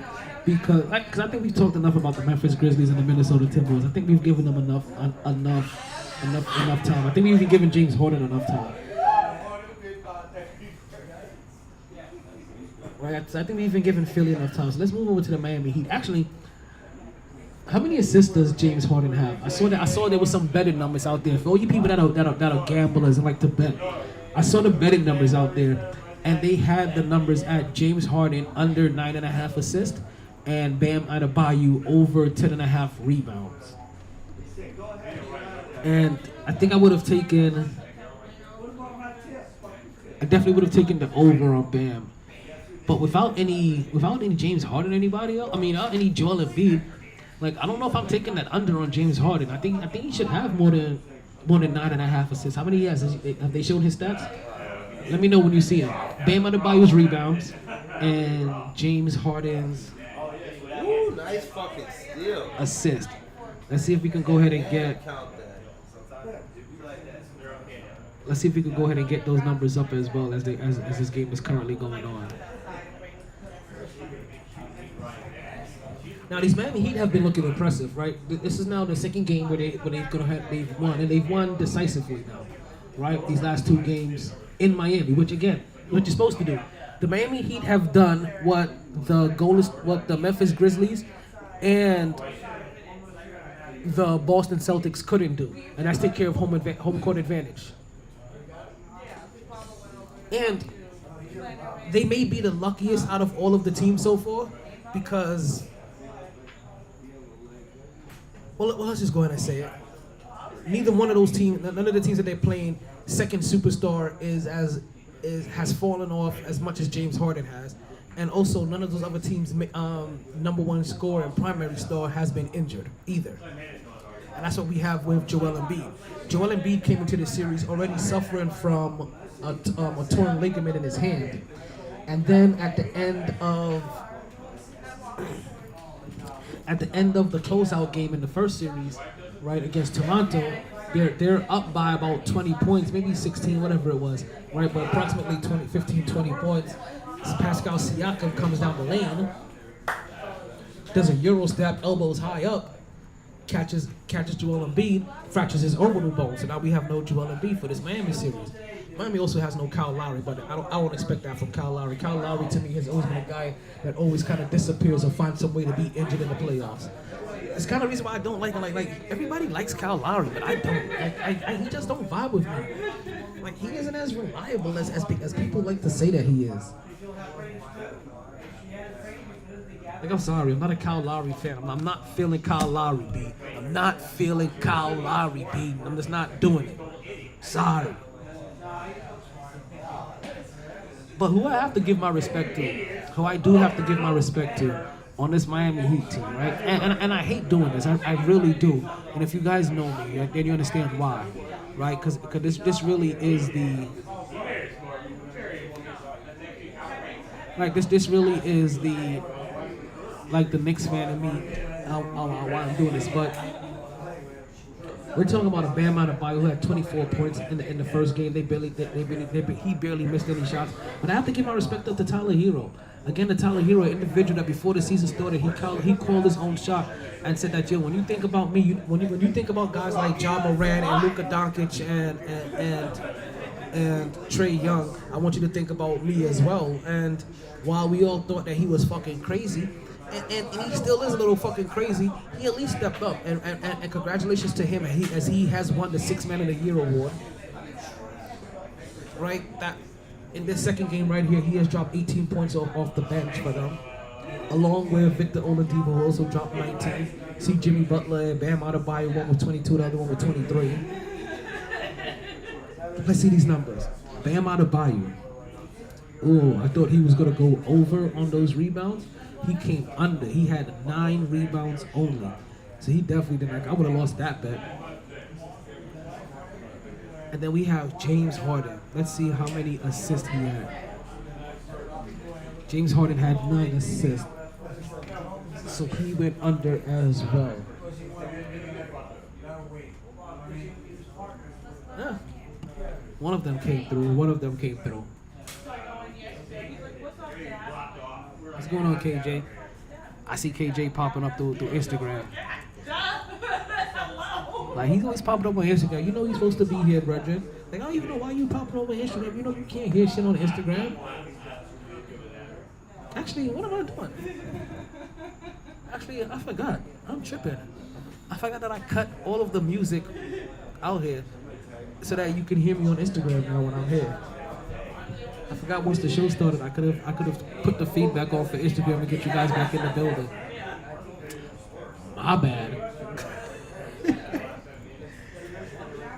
Oh man, that shit is funny to me. So the Miami Heat has taken a decisive 2-0 lead, right? And now they're gonna go back to Philly, and we're gonna see if this bit of home cooking could go ahead and help Philly out. See if they can get the kind of game from Tyrese Maxey that they kind of need. And listen, Tyrese Maxey had a decent game this game. He had 34 points. All right, 12 for 12 for shooting, 9 for 11 for the free throw line. Like the individuals that needed to step up in the way they stepped up. Like James Harden still only 6 for 15, 9 assists, 20 points. But Tobias Harris put up 21 points. That's about all you could ask for him. He decided to start DeAndre Jordan again. I don't know why the fuck DeAndre Jordan is getting started Bird anymore, to be honest with you. But in a very weird way, DeAndre Jordan still outscored everybody off the bench except for Korkmaz. Just to let you know, DeAndre Jordan with 6 points. This is part of the reason why Philly is losing. DeAndre Jordan with 6 points outscored everybody on his bench except for one person. That guy had 8. Just letting you know. Guys that played 21 minutes, 25 minutes, 10 minutes, he outscored all of them. DeAndre Jordan. Well, these days, he's not even getting double-digit rebounds anymore. He's getting 5 rebounds. He only played 13 minutes, though, but still. He outscored all those individuals. Like, so while I can't see why he's getting started any starting time anyway, it looks like he's still a better option than anybody else that they may currently have. And that's a shame. This is gonna be bad for Philly. I feel like this is gonna be bad for Philly because I wonder a couple of things, right? I wonder what's gonna happen to Doc Rivers if Philly gets swept in this series. This is definitely when I want you guys. It's definitely when I would like you guys to start engaging, especially everybody that's on my social media. All right, you guys start typing in your answers for me. Like, what is going to happen to Doc Rivers if the Miami Heat? See, so is that if Miami Heat it sweeps the Philadelphia 76ers? So I see some comments coming in, right? And right? I see some comments coming in. I see also beautiful chaos coming in. But I see some comments coming in. And is that the caveat? And I see a lot of them asking the same thing. What is Joel Embiid playing or not? Is that the caveat? Is that the $1 million question then?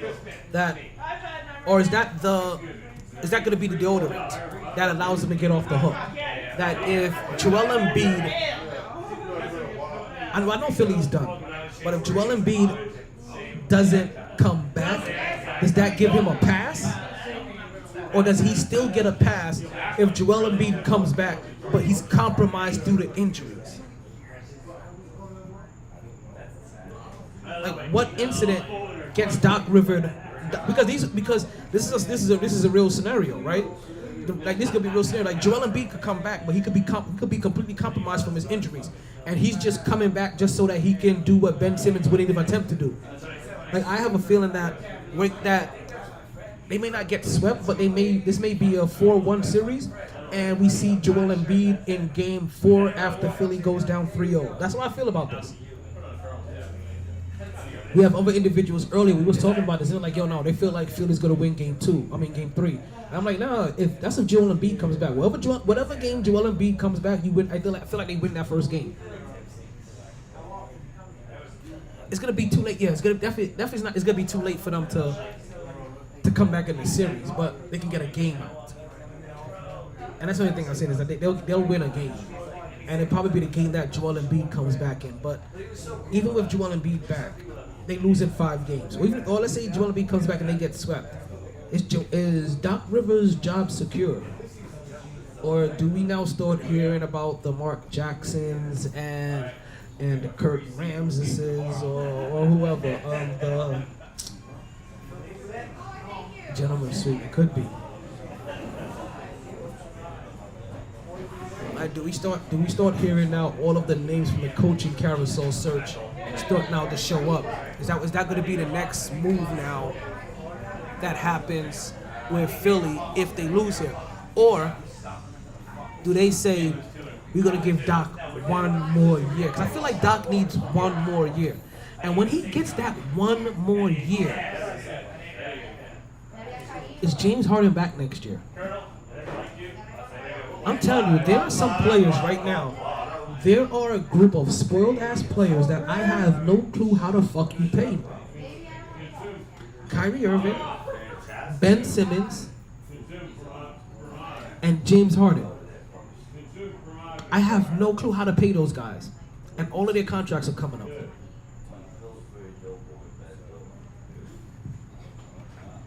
Because you know that they're all expecting to get that, what should be their last long major contract, right?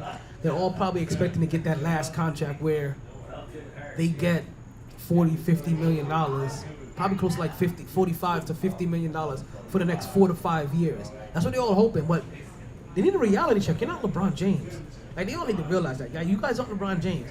Like, based off what you've been showing us, we can't say that you're going to have the kind of longevity to take care of your body in a way that we want to hold on to you when you're into your late 30s. You're not LeBron James, even into your mid-30s. Because we have to remember, LeBron James and Tom Brady are the outliers. Still, until you show me a consistent dose of players playing at a consistent level, right, or at that consistent level at that age, then Tom Brady and LeBron James are still outliers. So while other athletes may try to go ahead and get the kind of things that those guys may be able to get later on in their career, you guys aren't proven to be that productive later on in this late into your career. We already see this with James Harden. I'm sorry. Like, I've been saying this from the beginning. Like Philly thought they signed James Harden. What they signed was another Tobias Harris. Here we go again. Tobias Harris, 9 for 17. James Harden, 6 for 15. Tobias Harris, 2 for 5 from three-point range. James Harden, 1 for 5. One of the major differences, James Harden goes to the free throw line 7 times. Tobias Harris goes once. That's because James Harden does those life hacks, those NBA hacks. 4 rebounds for Tobias Harris, 4 for James Harden. 4 assists for Tobias Harris, 9 for James Harden. That's the other place you kind of, with James Harden, kind of gets the nod, right? But then 4 steals for Tobias Harris, none for James Harden, none of the defensive end. We get a block for Harden, none for Harris. Harris has 21 points. James Harden puts up 20 points. Harris is -11 in the plus minus. James Harden is -10. You didn't get James Harden. You got another Tobias Harris on your team. You got another role player. And if you wanted another role player, you could have just asked Seth Curry to develop better and just pay him less than $45 million. I don't know how to pay these guys. It's been one of the number one things I've been trying to wrap my head around, right? When I think about them for like the last couple of months now. How do you pay James Harden? How do you pay Kyrie Irving? How do you pay Ben Simmons? How do you compensate those 3 guys? Out of here, B? All right, Pip, I appreciate you always. No doubt, no doubt. Got it up, bro? Yeah. Alright, family, I'll be here all day tomorrow. For the game. Alright, for sure, man. Stick it up. Yes, sir. I don't get it. Like those 3 guys and their contract scenarios that are coming up baffles me. But are these teams so desperate, or have they put themselves in such a position where they have no choice but to sign them? Like that's what I'm wondering. And I'm also wondering, like, are these 3 guys where you say to yourself, well, if I don't sign them and give them this money, there's somebody out there that will give them this money. Like there is a Sacramento, there is a Utah, there is a Denver. I don't know. I'm just mentioning small market teams that will put up with bullshit, possibly. That you're not always in the spotlight, where you could just go ahead and play basketball and be an asshole or whatever you want to do.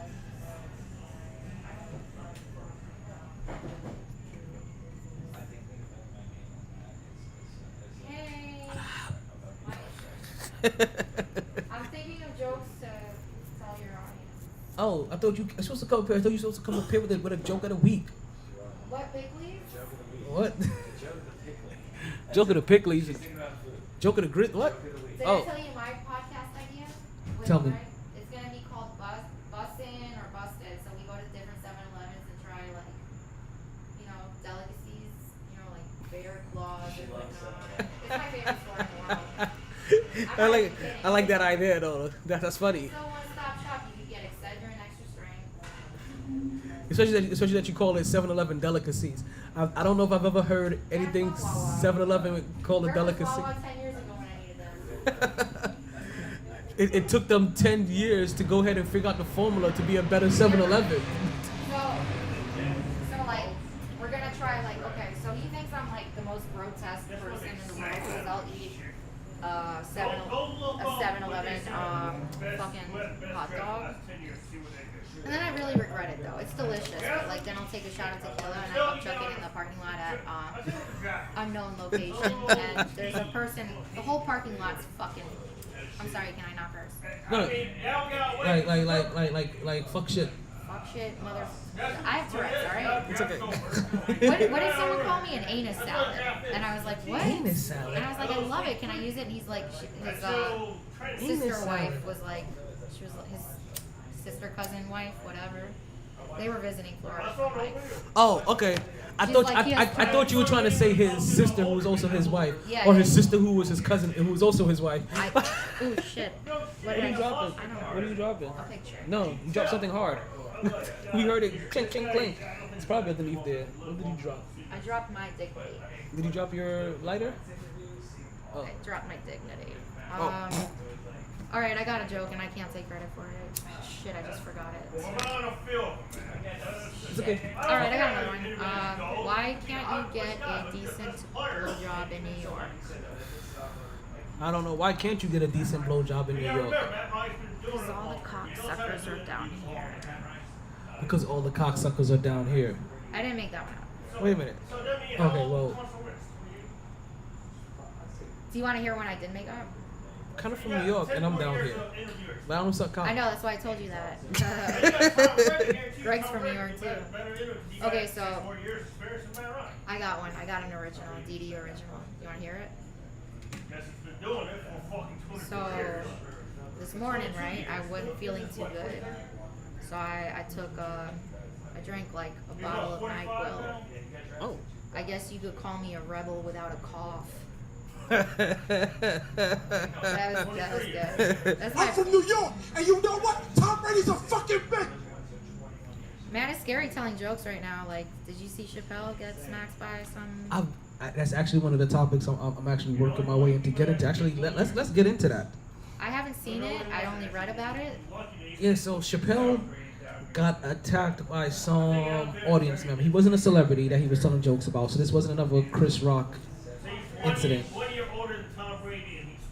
Was it a I'm woke? from New York, and you know what? Tom Brady's a fucking bitch.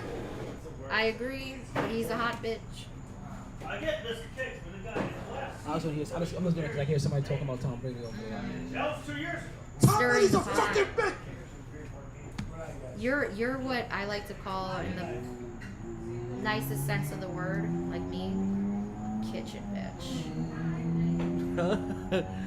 I'm a kitchen bitch? No, not so much. Kitchen bitch? Yeah, you know, like gossip queens, like. Oh. Somebody here's kind of Buy here. that Tom Brady. I need some bread, nigga. He owe me. Be somebody that kind of like hears everything from like the kitchen. I'm sorry. Are you really a hater from? I don't know sports, but like Tom Brady, I know he's got more rings than J Lo. Yeah, and J Lo got like 5 rings. What's it for?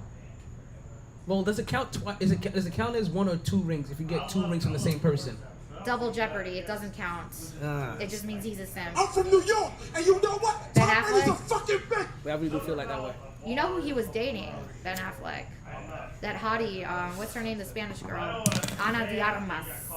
Beautiful Cuban. Penelope Cruz? No. Selena Diaz? Ana de Armas. What? Under my arms? What? Under the arms of what? Under the arms. Why are you saying under the arms so fast? Under the Ana. arms. Under Repeat the after arms me. of what? Ana Anna. de The Armas. arms. Under the arms. She was, I think, in that Under the arms. Jack Black movie, the Under the Nacho arms. Libre. Where do you put your extra bags? Under the arms. From under. I don't know. I have 7-Eleven. Like when I carry my laundry and I have no more space, I carry them under the arms. God, you're so corny. I love it. You should do stand up. I'm just saying.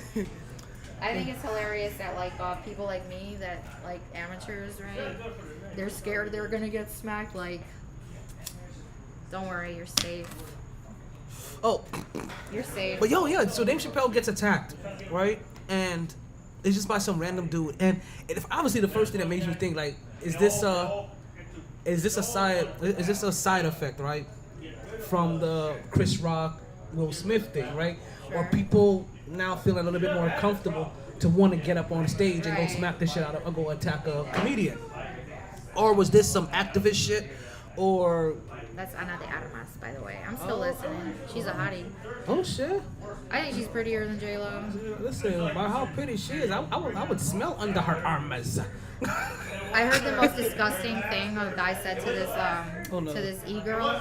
He's like, I would drag my nuts across 10 miles of broken glass to suck a fart out of her, to tongue punch her fart box or something.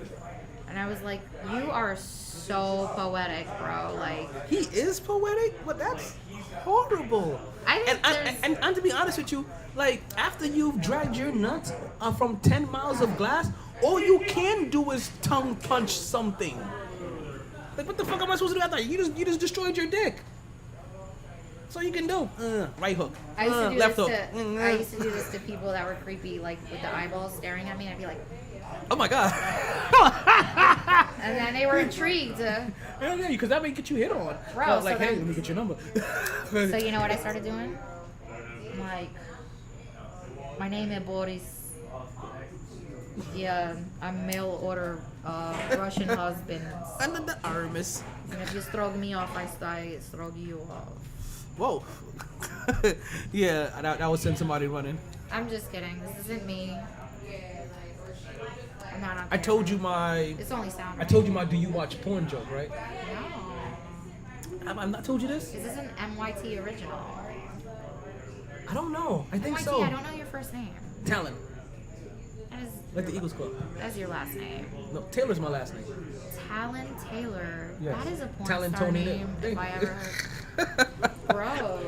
So thank you. I never thought my name was a porn star. Now But you could be I a like foot, it even. a I like it even foot better. fetish person, because talons, you know, like I'm not a feet person. me neither. I'm not against feet. I'm just not intrigued. Like I had a friend. get it. I had a friend that loved feet, and I'm like, cool, whatever. You guys, you can see the sandal straps in them. Like I rather titties. Like No you can shame. see the bra strap in those things too. Like you can see the marks in them too. Like I prefer my marks with lumps on it. Like Everybody's got, I mean, if everybody was into the same shit, then half the porn stars would be unemployed, right? Exact shit. Half. I think a good 85% of porn stars would be unemployed if everybody was into the same shit.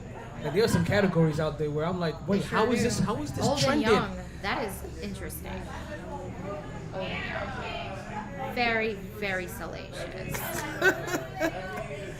I love it. Well, hasn't old and young also morphed into a whole entire like That's vanilla as fuck right MILF now. category, and also now like I just think other of- stuff. Oh, you took it the other. See, okay, yeah, Yeah, male perspective. I'm thinking of like They go different ways. Boris from Brighton Beach. Wait, what? Picks up Anastasia, Oksana. So you're watching the Russian porn section? Yeah, dude. Her parents sold her for a cow and 10 acres. That was a dowry. So you like a little bit of a storyline. I just want to buy a house like for that. Like I'll get a cow. They're on the highway everywhere. I'll just rent a U-Haul for $40 a day. So you basically are saying that your parents can sell you off into marriage for a house and a mule. Like they get the mule, you get the house. Like, so yeah, like how many dicks do you have to suck to get a rental these days in Florida? Like, stop moving to Florida. We're full. Well, honestly, it's actually just one dick. You just have to suck the right one. I know. It's not who you know, it's who y'all are. It's like. How did I get to Carnegie Hall? It's like if you've gotten to your 100th dick and you still haven't gotten that rental, then maybe you're not really looking for the rental. Or you're not looking right. Yeah. Like what was that joke I saw where somebody was like, "Hey, would you suck a dick for $10 million?" He was like, "I'll suck 10 million dicks for 10 million." It's like, whoa. See, all you had to do was suck one dick. Right? Like you just want to go suck dick. That guy's just a hoe. Yeah. And it was a guy that said that too. Yeah. He's like, "I'll suck 10 million dicks." So I was like, whoa, pause. He's a hoe. Like all the requirement was one. Like Was he you, trying to burn calories? I don't know. I don't know. Like the volunteering of the other 900 and no. Does it count as steps? Well, I guess if you could get like the put the gear like maybe like on a wrist on a headband that you have, Yeah. and I guess if you go at it, you could probably get some calories in God, there. I should tell my boss to add that to our therapeutic exercises. For people with neck problems, I sympathize. I have neck problems.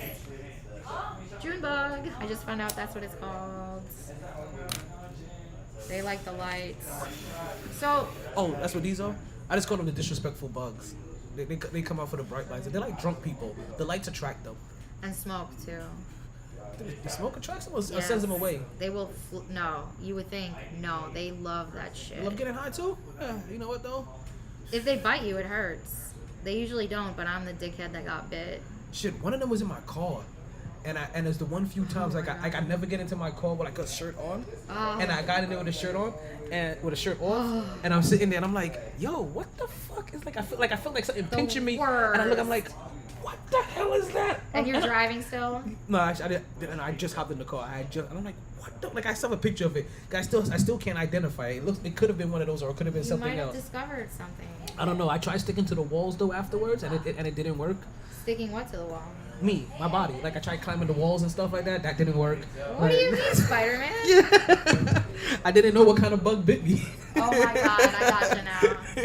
You know what I mean? I tried jumping like long distances. That didn't work. Like I still can't dunk any so like I didn't get any special powers. Just You got gotta like a try lump other back there. activities.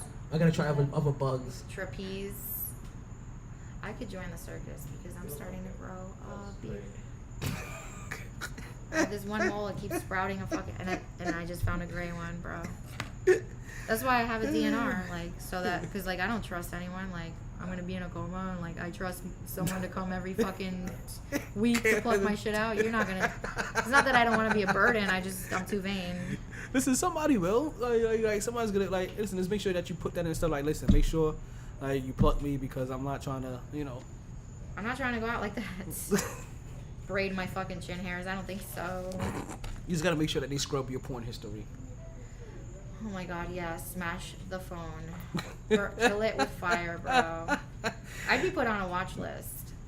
Like, and then did you find out that that in the secret mode that they were still able to track your stuff? And I was Incognito, like, yeah. I was like, Nothing is secret. and nothing is nothing. Yeah, there's no sanctuary anywhere. DuckDuckGo though. I mean, there is one sanctuary though, and that is in the 2022 NFL Draft. Go sports. He hates it. She's like sports, and more sports. I'm a good sport though. JTS Jets. They had a hell of a draft. Like listen, 4 individuals rated in the top, rated 92 or higher, and there were only 14 individuals rated on that. Listen, there's a total of 5 in New York. 4 went to the Jets. Another one went to the Giants. That sounds impressive. And you asked me earlier, the guy that I'm most impressed with, Jermaine Johnson. Love it. Because I'm gonna tell you why. My preference in the draft, right, would have been over the. And I love the cornerback. I do. I do. Love him too. Would have been, give me the guy that, and I know having a guy that cuts off half the field is super important. We had him before. This is mine. I'm not stealing. That's all right. I know. This is my cute I rabbit know my specific colors. I know. We fought over. And thank you, by the way, for that lighter you gave. I looked at it closer when I got there. It was right down my alley. Was it my lighter you gave him? Which was it? Like, do I have it on me? No, I got my get lit. It's okay. It's yours now. No, yeah, no. You always got. Yeah, you got to get funky stuff. Yeah. So I have a philosophy, like, and I do love being able to cut down half the field. I know what that does, but what does cutting off half the field do for you if the quarterback has 7 seconds, 10 seconds? You know what I mean? It only takes 7 seconds. 7 seconds is forever. Easy. 10 seconds. If they have all that time to utilize the other half of the field or whatever. Anybody can get open. Or even throw it to the guy that our shutdown corner is Gordon. 7 seconds, I can get open. I'll get open. So my philosophy was that I want the guy that I didn't necessarily need the guy that cut the field off in half, but what I did need is somebody that forced the quarterback to get the ball out their hands sooner. Forces him to make decisions faster than what he's used to. Especially since like there's a lot of younger quarterbacks coming in the game now. So their decision making, remember, these quarterbacks nowadays, they hold on to the ball. They don't listen. They don't when's the last time you've seen one of these young quarterbacks stand back there when the pressure started to come? They very casually just ran outside the hash marks and threw it out of bounds. No way. They take off with it. No way. But you see the Staffords, No you see Tom Brady. Stafford will throw a pick. Like but he'll also throw it out of bounds a lot of times too. But Russell Wilson, he'll toss out of bounds sometimes. When they got older, when they got a little older. So they don't realize that. So now I'd rather have the guy that forces them to have to think the game or not think the game so much, right? And force them to overthink themselves into a mistake, while still taking possibly the third cornerback off the field, you know what I mean, and get him. Absolutely. And you can still get somebody that can take advantage of the quarterback being hurried, versus just having to cut off half the field. And luckily, he got both. I mean, is your main thing though, like what I feel more so, for lack of a better word, is the way that he interacted with Joe Douglas and the way he interacted with the fans. Like Joe Douglas straight up said, he's like, yo, we're coming to get you.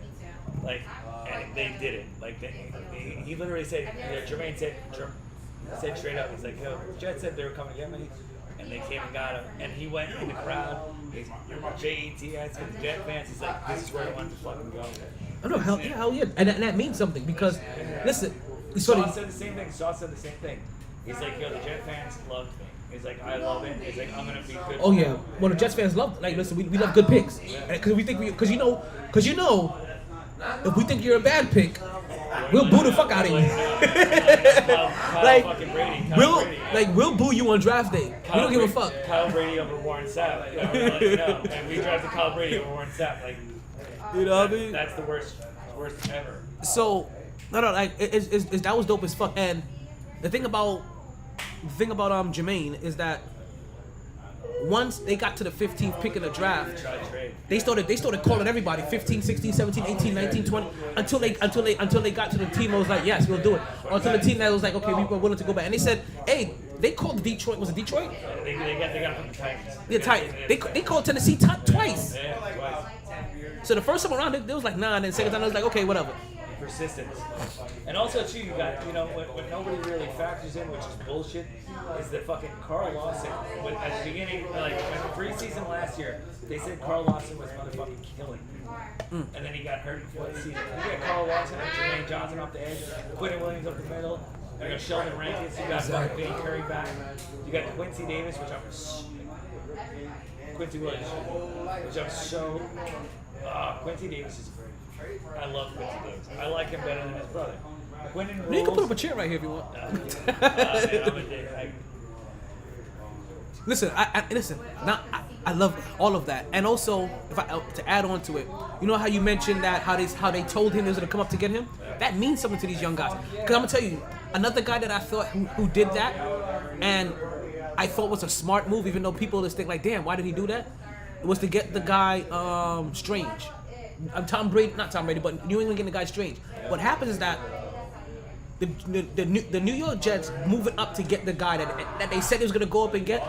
Now that guy feels loyal to you automatically. He's like, damn, this team went and got me. They wanted me. They came and got me.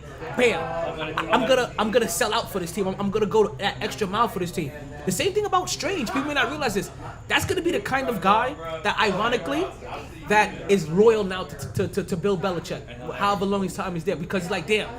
Everybody thought I was a third round pick. You came and got me in the first round.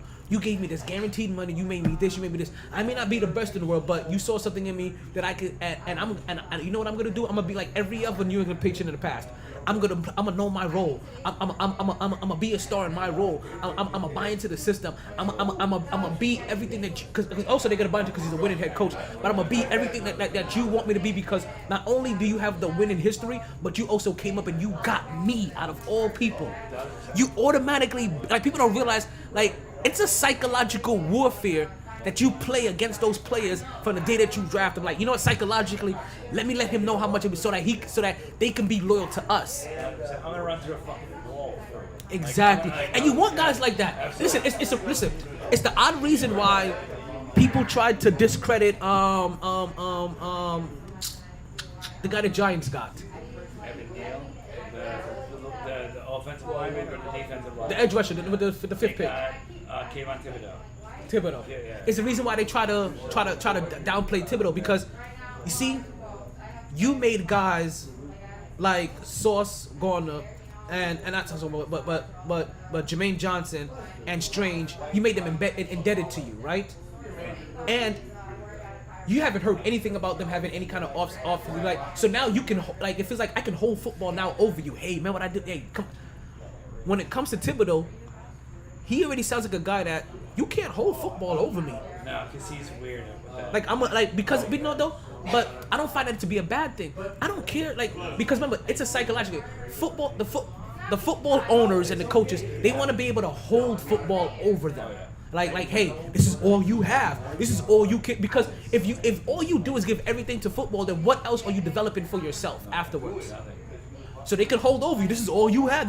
But now they have a guy that already said, like, listen. He should have said, I got endorsements. I know I'm gonna have endorsements. I know that I can do, like. I could work for Nike because he's an Oregon adult. He straight up said, I can go work for Nike. Exactly. So now you have a guy that has a head on his shoulder that says, hey, listen, I love football. And listen, he may not be anything more than a 2-contract guy, and then he quits football. But look at where we're getting to guys that we thought were football guys that are quitting after their second contract anyway. And the third of those guys that aren't quitting early, they're being released early anyway because you found a new prospect for them anyway. So listen, it's not the fact that they're scared that they're going to lose a guy within 8 years. It's this, they're scared that they can't hold football over a guy for 8 years. Absolutely. And that's what it is. I can't use this to control you. And also too nowadays with Jamal, I think Jamal Adams like set a precedent. Like you could get out of town if you want to get out of town. Jamal Adams, the guy from Jacksonville, the safety. Not the safety, the corner. Jalen Ramsey. Jalen Ramsey, the corner. Yeah. Yeah, you could get out if you Yeah, want to get out. you can find a way to get out of there. Just say I don't want to play. My back. Get a Twitter video of you saying you're going to play for the Cowboys, and you're going to get traded off the job. Pretty quick. Although we won that trade 57,000 times over, it is what it is. Like we saw Kyler Murray trying to do something like that, and it wasn't quite successful for him. He's still trying. And then DeAndre just got fucking suspended for 6 games. Performance enhancing drugs. So see, the stuff like this makes me wonder, right? Did Arizona know that he was about to get suspended, and is that why you went and you reached for Bollywood? They got Hollywood. They got Hollywood. Bollywood. They got Bollywood. Marquise Brown. Yeah. Exactly, Yeah. Bollywood. Yeah. We're not calling him Hollywood. Listen, if you call him Hollywood, you have to make sure you say Florida afterwards. Yeah. Like that's what I think. I worked in Hollywood, Florida. Yeah. For 2 years, so like. So that's my only rule when it like, especially on the podcast when it comes to Marquise Brown. If you're gonna call and I've been saying this from the beginning, if you're gonna call him because he hasn't proved it to be Hollywood, California yet. He's not box office yet. He's more like Bollywood. Like you get it like so if you're gonna call him Hollywood, you have to say Hollywood, Florida. I got you. I mean, he's a little fast motherfucker, but he's not as good as Steve Smith. I don't know what that What? says. I don't know what that says. It's Greg, I'm walking to the. I'm walking to my yeah. cigarette. Do you want one? I mean, of course. I don't know what this is. I'm leaving my bag because it's too. Just don't take the pointy one. That's me. I'm not taking. Don't tell me which one. Anyone that's not the pointy one. I don't know what the pointy one is. You'll know it when you see it. I'm gonna go with the middle one because I'm assuming you're not touching the middle one. Right? Hit the one in the middle. Yeah, It's that rocky. one. I see 3 of them. Yeah, see, they're all flat. I see 3 of them. Hit the one in the middle. Yeah. Right? It's only one. Right. Hit the one Rocky 4. That's a great movie. Yeah. I'm gonna wait for psychopath. No problem. Understood. Yeah, what about Brees? Arguably the great 6'1", 220, run to 4.36. The running back. The first running back taken was in the second round. That was Have you ever crazy. heard of that? I've never. But no. But you know what though? That's it's not that it's not unheard of. That should be the norm. I appreciate Running back shouldn't be going in the first round anymore. So tough. It's such a tough I'm position. trying to tell you, I'm leaving my bag over there because it's so heavy. I'm buying cigarettes. Do you all need anything? No, but we have a cigarette for you. Oh my god. I have a cigarette That's first. so sweet. It's on a cigarette. I'll be back. Like you'll still be doing that. Why do you do those cones? I stuff them. I can't. I stuff them. That sounds dirty. It's supposed to be dirty. It's dirty work. But it comes with a stick, and you still stuff it. I'll be right back. It's super easy, but also like I have like a container that it's a square container. So what I do is kind of like just get everything to the corner, and I just kind of get it in there, then stuff it, and then I get some more in there, stuff it, and then get some. It's the easiest way I could find, to be honest with you. She rolls baseball bats. I've been being an idiot for a long time. I can't roll. I play the guitar. I can't roll either. I used to have my ex roll for me. Like anytime I had to roll anytime I have a girlfriend that can roll, right? I'm like, hey, can you roll me a joint? I'm like, I told you, I'm like, you honestly see what I smoke out of generally, like. I like her one hitter. I have. Like yeah, I generally don't do my own roll. I generally don't roll, and when I do, I've seen you roll better. That's what I tell them. Like I've seen you roll better. She was actually just talking about something like that. It's like the people that you want to do something for you. You just say, "Oh, you clean up better than I did. You do dishes better than I did. You do dishes better than I did. Like you should do that." But it's true though. Like if somebody does something better, you're like, you know what, you do this better than me. Like listen, like you roll better than I do. Like so, can you roll with me? I don't ask you to do much. Can you roll for me? And if you're not an incel or some sort of one person idiot, then you can easily pull it off. Yeah. Hey, you talk, big game. Hey, you know some basic. What's that? You need a beer? I want to. Yes, please. Modelo, draft. Lettuce, please. If you want to put her stuff here. I know you do. direction just so nobody feels. Okay, do you want to put them here? What's that? You want to put them here? So do you want to put them here? Alright.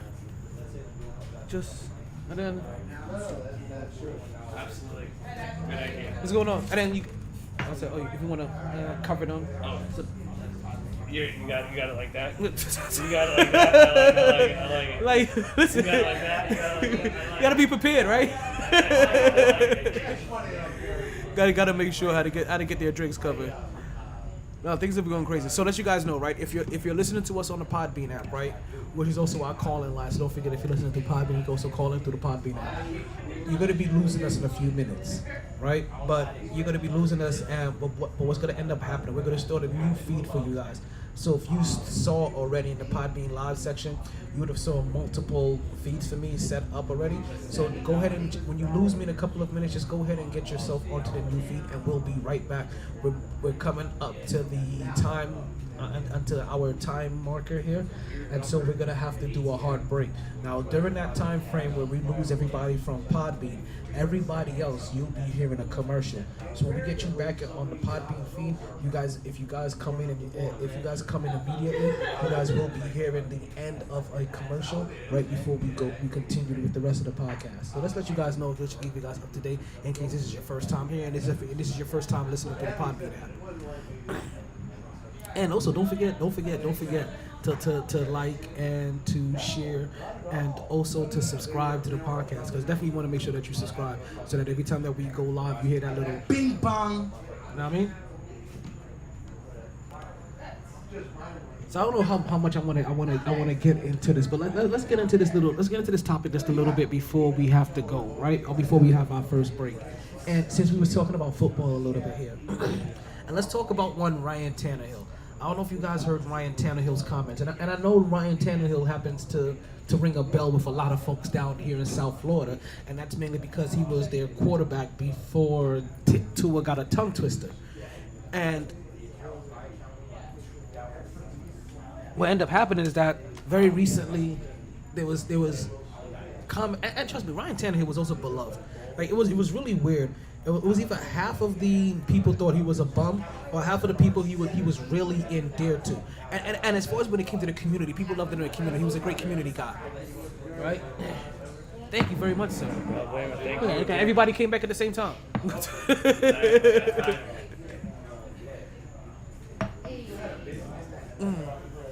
should have a fan back here. Oh, you know what's funny? I told myself that today, right, when I was setting up, I was like, you know what? I have a fan too. It's funny because I have a fan, and it will start coming with me now. Because the summertime is just gonna keep getting hotter. This is like ridiculous. Remember, this is only the beginning. It's not letting up. And I don't know if heat is being trapped under there or not as well. What? If heat is being trapped underneath this tent or not. And the lights. Well, the lights keep off no heat. Feel them. There's no heat on those. Oh my god. Yeah. Why? How? Because What kind of sorcery? technology. Alright, Tesla. What the heck? It's That's amazing. Oh, and we just lost our people from things, so we're gonna go ahead and take our commercial break, and we'll be right back. Oh my. They didn't join this team to win championships or become famous. They joined because there is important work to be done, and only some able to do it. They are brighter, better educated, Yeah. and equipped than any team in history. What the fuck is happening? They are doctors, What's lawyers, I need to like subscribe this engineers, thing like technologists, and combat troops, all prepared for whatever comes their way. You'll find them where the lights don't flash, and the only contract they sign is with themselves and their country. One day, they may be asked what they did to make a difference in this world, and they can respond, I became a soldier.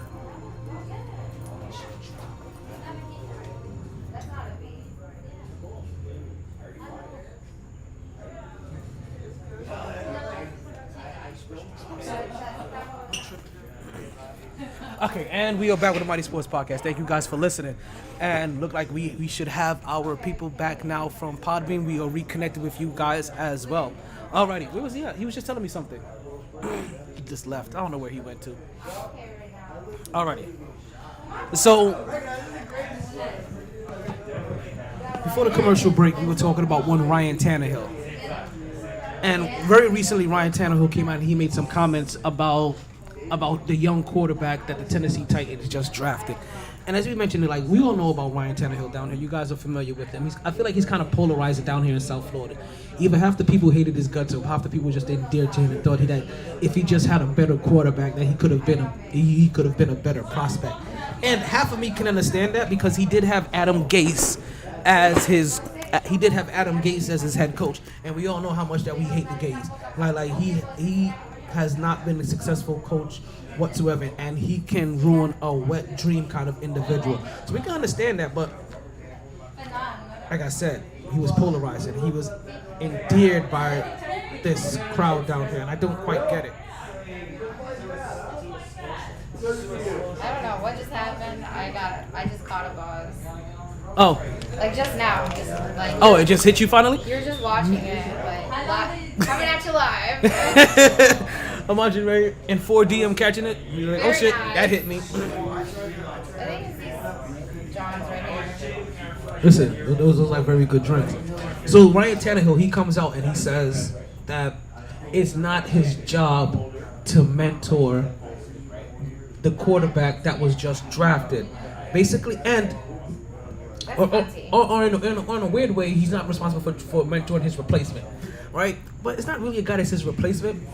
I mean, even though it is, but in a weird way, like, you are responsible for mentoring somebody else that's on your team. You are responsible for mentoring as the quarterback and as the leader of that team. You are responsible for mentoring the people that come on your team. Not just the young talent, anybody that's new to your team. You're the quarterback. You're supposed to be the face of the fucking franchise. What you just told me is that, you know what? Not that I'm not gonna be. It's not my job to be a mentor. I'm not a leader. That's what you just said. I'm not a leader. Brett Favre straight up did not mentor. He hated him out of his gut. Well, he's an asshole. He wasn't. Well, Brett Favre was an asshole. Total asshole. Right, and also he said that when I was a younger, and I also processed that a lot differently back then. but he was an asshole for that too, though. And we all know that Brett Favre has been an asshole. Literally burned the Jets. And we also know at one point in time he was sending pictures of his asshole to women.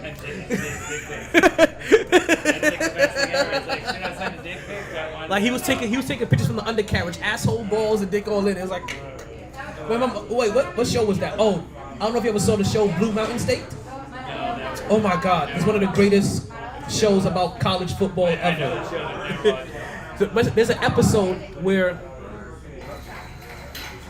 because there was a, I mean, this may be the second time now I'm explaining an episode of Blue Mountain State out here. I don't know if I told you about the Pocket Pussy episode. Oh, you have to see this show. It is iconic. Blue Mountain State, everybody.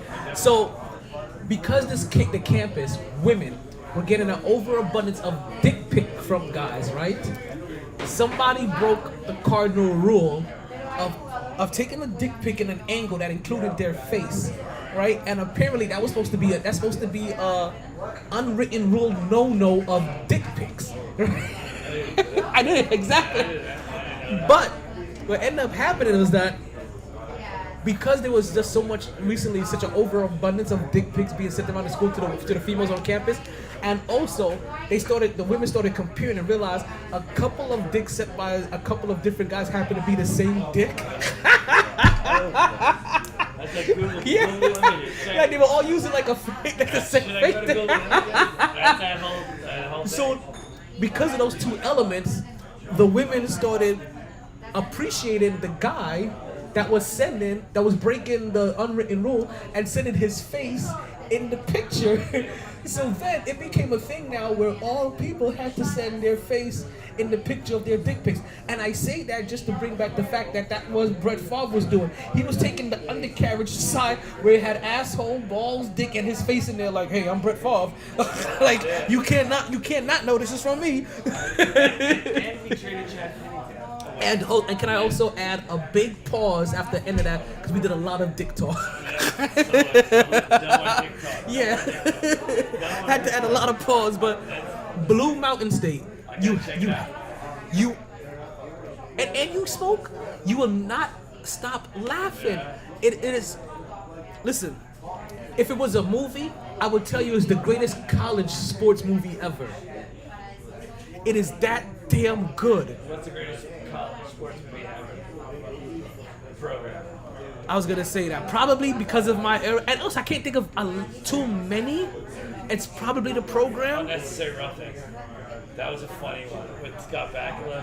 Was that college? Yeah, it was Texas A&M something. They With Sinbad? Yeah, Sinbad was it, absolutely. 100%. That was college? It was college. I haven't seen it in forever, Yeah, so I can't really remember it. You know, you know what's so funny?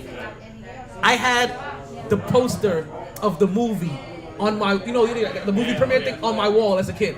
Like, cause I like Sinbad. So I had that big ass thing. I used to think about it as crappy of like him, Alf, of all kinds of retarded shit. Sinbad was amazing. Also, Jingle All the Way. Sinbad was amazing. Remember, Sinbad had his. Sinbad was funny as shit. So people don't realize this, right? And somebody it's not my original thought. Somebody pointed this out to me. I heard it pointed out on listening to like a podcast somewhere or an interview about somebody else, and he was talking about how he missed.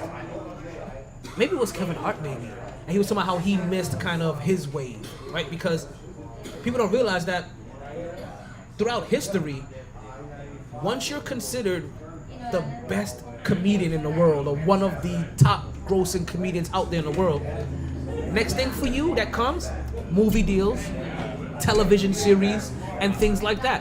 And Sinbad was one of those guys as a comedian where he earned himself movie deals, television shows, game show host, all kinds of stuff. And people don't realize, like, sometimes you think about it, like, because we kind of get stuck in, like, and get all the stuff that Kevin Hart is doing. Kevin Hart is just doing what all comedians in this position have done. He's just taking it to the newest level because we are at a different level of marketing and being able to sell yourself. You know what I mean? So you're able to do it. You're able to do it and do it longer. And now you don't have to succumb to when a group of executives thinks that you have phased out. You control now your own wave a lot more. You do your own vibe. That's like Eddie Murphy, but Eddie Murphy kind of. Yeah, but again, he's before the social media time. Sinbad before the social media time. Like, there's guys. Jingle All the Way though might be one of the funniest Christmas movies ever fucking made. And nobody gives that movie any credit because Arnold is so weird. I'm gonna have to watch that again. Yo, Phil Hartman, Arnold Schwarzenegger, fucking. Wait, is that the one? He's the bodyguard of the kid? No, he's not a bodyguard of a kid. It's the dad. He wants to be Turbo Man. And Sinbad is a post office employee that wants to get Turbo Man for his kids, and they're battling. Oh my god. Yeah, it's the funniest movie. Okay, yeah, I think I remember it now. I'm gonna have to watch it again. Sinbad is incredible. I'm definitely gonna have to add it to my list so it can be part of my Christmas movies to watch. 100%. It should be. I don't know why it's not like. It should be top level. Like, it should be Christmas Story-esque. Like, it's so funny. And nobody likes it. I don't know why. Sinbad rules. Sinbad's the best part of the whole movie. And for all you people that's wondering, like, I thought this was a sports show. Why are you talking more sports? No. No apologies needed. I always have to remind people, this is a life podcast that revolves around sports. So we will talk everything in life in between. And plus, I tell everybody, like, baseball was my first love. So I go left field all the time. Exactly. But no, so I'm gonna check out Jingle All the Way. I haven't seen it in so long that I can barely remember. So I'm gonna have to go check it out in this new consciousness. If anybody is listening over the age of 25 or 27, they should know that pretty good. If they're under 27, under 30 probably, no, they're not gonna know it. See, I can't tell time anymore. Yeah. I'm totally discombobulated of when anybody should be knowing anything about anything these days. Yo, I was in nursing school. This is depressing. Yo, they started talking about 9/11. They're like, where were you? I was like, I was 17 in high school. This one chick sits right next to me. This chick that I was like friends with, she goes, I was one. Oh, I was one? One, dude. She was born in 2000. One year. One. And she's old enough to drink. Damn. My brain was like, what the fuck? I just thought about that. Somebody born in 2000 is old enough to drink. for sure, absolutely. They don't know Y2K was. They don't remember the fucking Windows 95. They don't remember that. The thing about I'm twice that age, and I don't feel like I'm twice that age. I don't either. It's a trip, man. When she said that, I was like, oh shit, 16. Yo, shout out to whatever new ingredients is in our lotions that wasn't in ingredients that our elders didn't have. Because they didn't age the same. Absolutely not. The people in the Great Depression, like by the time they were 30, like they were not holding up. They were like 126. But the thing is that money was better. I mean, the dollar was stronger? And not even that, it's like you can make $7 an hour and fucking live. Ah, okay, And okay. like, as opposed to, hey, you make $30 an hour and you still broke as fuck. That's embarrassing. That's only if you want to live in South Florida, New York, or Cali. Where are you gonna go? Carolina? Arizona? I'm thinking Montana, Wyoming, middle of fucking nowhere. I don't want to. No, I can't go nowhere. Yeah, I want to be nowhere. I can't go I nowhere. always thought I was a city kid. I was born and raised in the city. No, I can't go nowhere. I need places with a decent metropolitan. Like, I'm sorry. And I can't go to Minnesota. It's too cold. Like, fuck that. Like, Minnesota is so cold. In the wintertime, everything is underground. They have all of their travel is underground because it's so cold and everything gets so frozen above ground. They're like, so I can never move to Minnesota. Fuck that. I mean, realistically, in the same context, New York City can get fucking pretty fucking cold. Listen, you don't see me in New York either. Like, I'm not back there anymore either. Like, I have tried to avoid the cold for a reason. You think how many you got multiple summers left in you? Like Florida summers, you got multiple Florida summers left in you. Like that August, 190 degrees with 100% humidity. Your skin feels like it's melting off. Your balls are stuck to your leg. When you walk outside of the door, I have multiple decades left in me. can't do it. No, can't do it. I'm good. I like the sun. Yo, that you walk out of your house and you're already sweating. You already got swamp ass immediately. Right when you walk out of the house, you're like, oh man, I'm sweating. I'm okay with that. I don't want New York You winters. don't want to freeze your balls. Exactly. The other part. Exactly. I don't want that yang. I get it. I totally get it. I don't know. It's a tough one. So, it was tough for me hearing about Ryan Tannehill's comments.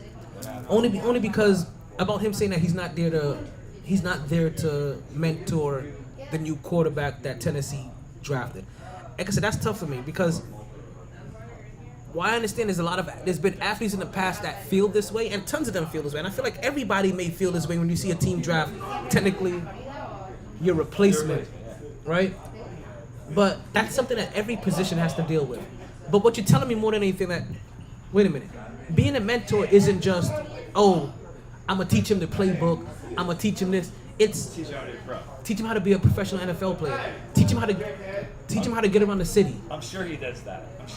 But the thing is, you got to think about Ryan Tannehill. Like, if you're gonna go Ryan Tannehill versus Brett Favre was the 100% starter. Ryan Tannehill had fucking shitty Joe Philbin, Adam Gase. He had the worst of the worst fucking people, and they ruined his fucking 4 years of his career. They ruined it. So he's like, you know what? I'm getting mine, and that's it. Like, I'm not gonna mentor somebody. Especially you trade AJ Brown for me. You take my best weapon. Like, ooh, Listen, yeah. like I said, ultimately, They went to the playoffs without why Derrick Henry. he may feel that way. I understand some of them feeling this way.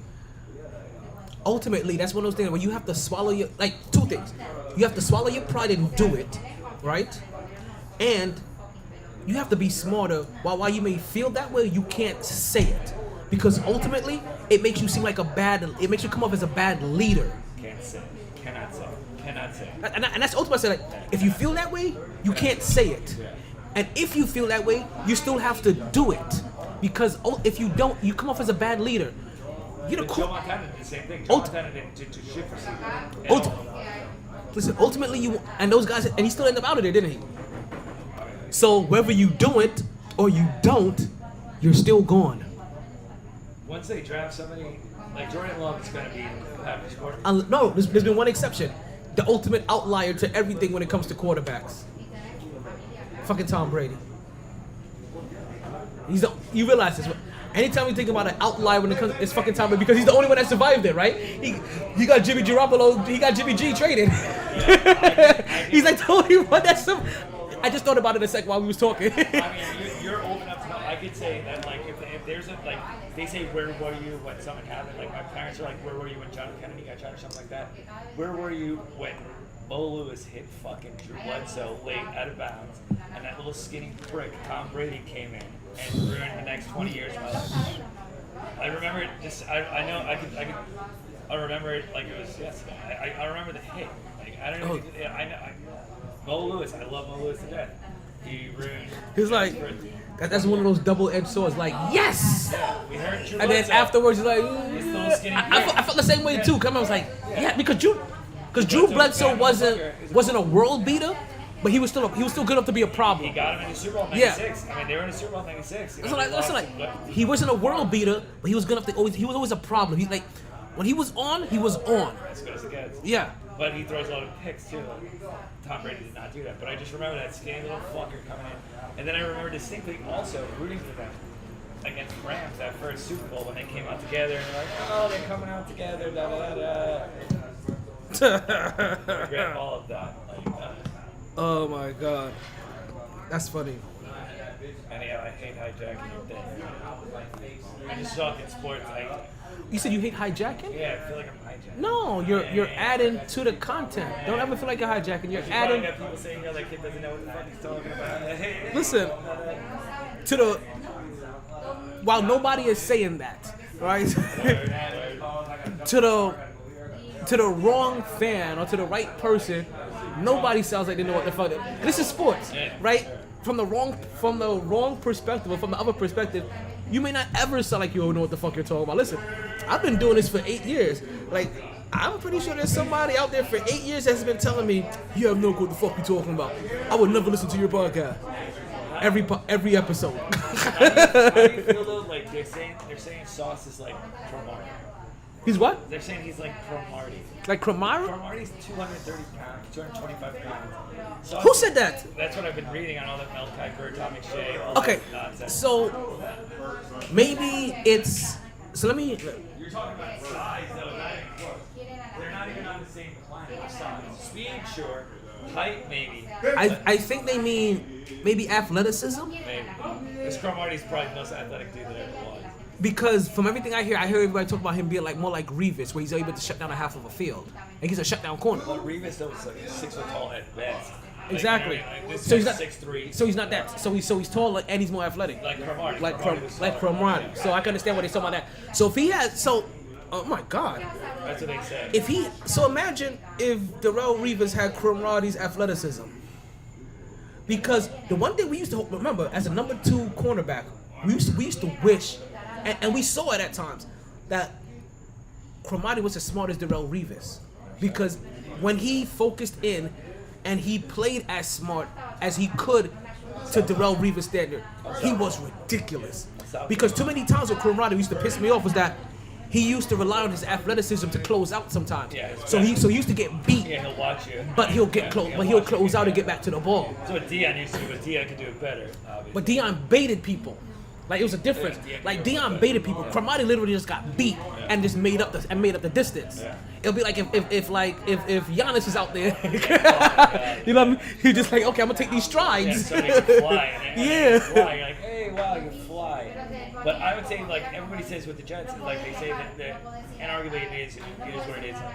Revis Cromartie is probably the sickest thing ever, but I loved back in the day, and we got raped when the Texans became a fucking team. When we had Aaron Glenn and Marcus Coleman. That was beautiful time. Oh my God! And who do we have as a safety back there We had too? Eric fucking Reed, Eric Smith, and Kerry Rhodes. Kerry Rhodes from Louisville, and Eric Smith. Yo, they were.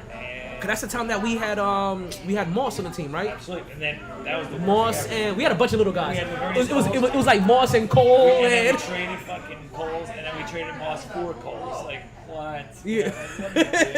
It was was it Santana Moss or was it the other one? Santana. Was it Santana? Cause there's a couple of Moss. That was the one that was he was from UM, right, or something like that. Yeah. Okay, so you had Tyron Moss from the UM as well. I went to Ely and Randy, obviously. there's a ton of monsters, but like I love that in that expansion draft. They took Texans took Aaron Glenn and Marcus Coleman from us in the same year. I remember when they took Coleman from us. Yes. Oh my God. I love a corner. They're always a gangster. Although he's got a Super Bowl with fucking New England. I mean, that sucks. That fucking sucks. They love me. That that's still the part that probably when I think about Darrelle Revis, that's the part that hurts my heart to me. Like, it's like I think about him and I'm like, I'm happy he got a. Damn, he did it with the fucking. Yeah, with the Patriots. That's just like Devontae Parker. Devontae Parker, the Dolphins, stupid asses, just traded Devontae Parker to the Patriots. You want to bet $50 Devontae Parker fucking blows up at least against the Dolphins or the Jets next year? I guarantee. He's definitely against the Dolphins. Definitely against the Dolphins he's gonna blow because that's gonna be a revenge game. Like if you have him in fantasy, that's the game you play him. That's it. He's gonna get 10 catches. Like listen, you may not have found a reason to justify starting him all year. When he plays the Dolphins, you start him back there. I don't care if you put him as a flex. You find a way to put his ass in the lineup. You're gonna stop him in the round. That's just like they say the worst draft pick ever was Kyle Brady over Warren Sapp. Like, that's the one thing the Jet fans. Oh, Jet fans are always pissed. When the Jet fans started getting pissed was that one. I think it was '96 when Warren Sapp was coming out. Draft Kyle Brady over Warren Sapp.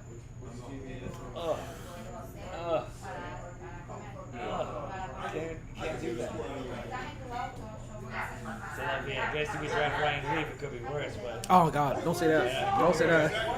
it could be worse. It was funny. Like I've been thinking since this draft has been happening, or since these playoffs have been happening with the NBA.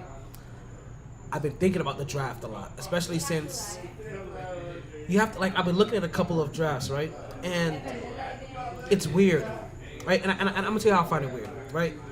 Because you have to kind of look at it in a certain light. Like DeAndre Ayton, right? He was drafted in the same draft as Trae Young. DeAndre who? DeAndre Ayton. He's the center for Phoenix. I got you. He was drafted in the same draft as Trae Young and Luka Doncic, right? But if you ask a lot of people who would you take first now in that draft, a lot of people would say Luka, right? But also even now, Luka just won his first playoff series.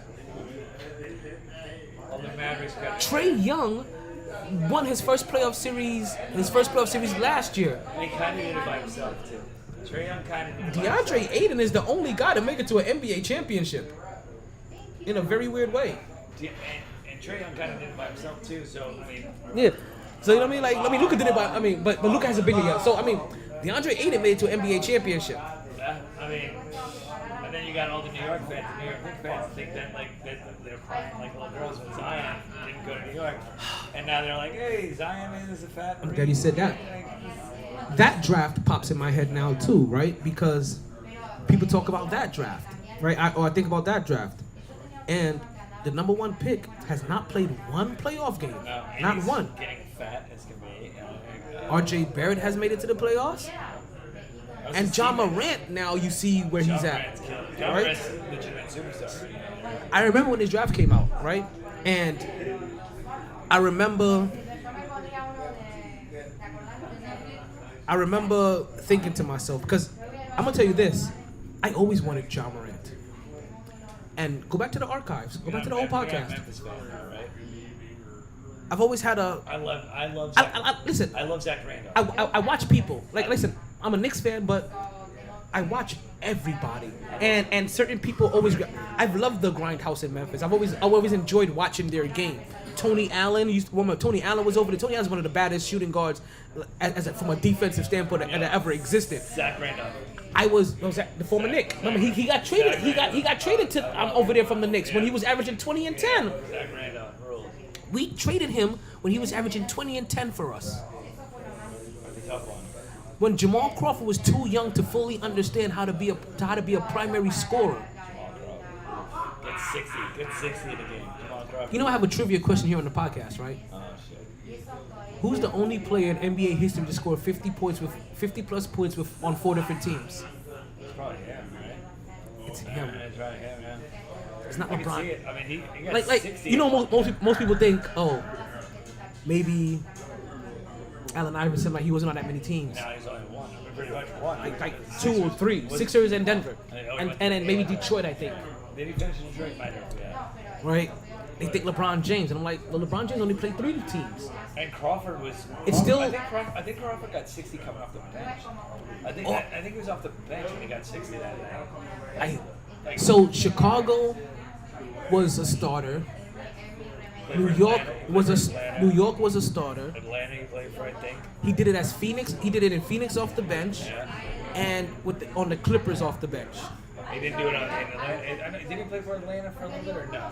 I can't remember. He's a bang around guy. Like he's on tons of teams. No, listen. He learned how to once he accepted his role as a and it was truly a role he had to accept. He decided to be the best 6-man out in the league, and he realized, listen, I can get a bucket anytime I want. And once he realized that, listen, when I come in off the bench as a 6-man, I'm coming in as a starter. Scorer. Like, yeah, exactly. I'm the go-to man. It's like being in the G League.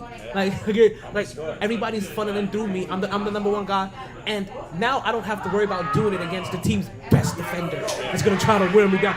I get the dude that's gonna give me the 2 feet that I need to cook. Chauncey's not gonna come to me out. It's gonna be somebody else. Exactly.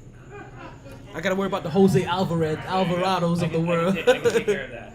I got him by 3 inches, 4 inches, and I could shoot a 3 right over his head with no problem. Well, yeah, remember, we had Jared Jeffries at center. It was, I know David Lee was coming off the bench, I think, that year.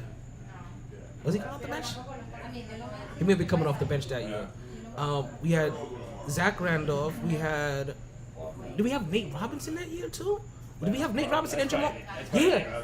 We had Nate Robinson. Just before Jeremy Lin. Yeah, we had Nate Robinson and Jamal Crawford. It's just before Jeremy Lin. Did that team have Landry Fields? No. Landry Fields is closer to Melo's time. Yeah, I think later. That's a later thing. Was that Quentin Richardson's time? I remember Quentin Richardson playing for the Suns. I remember. He played for us. He played for the Knicks.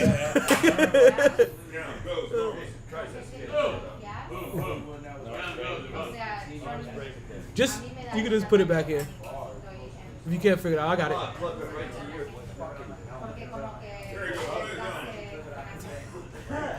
You can just say, oh, that's Norm.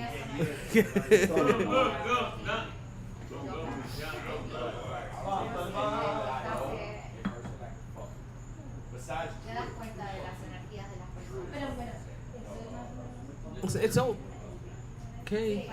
Things are alright.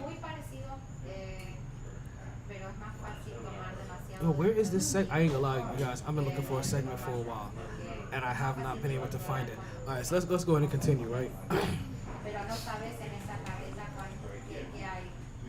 So let's move on from Tannehill, because Tannehill has huh? Oh, thank you, appreciate it.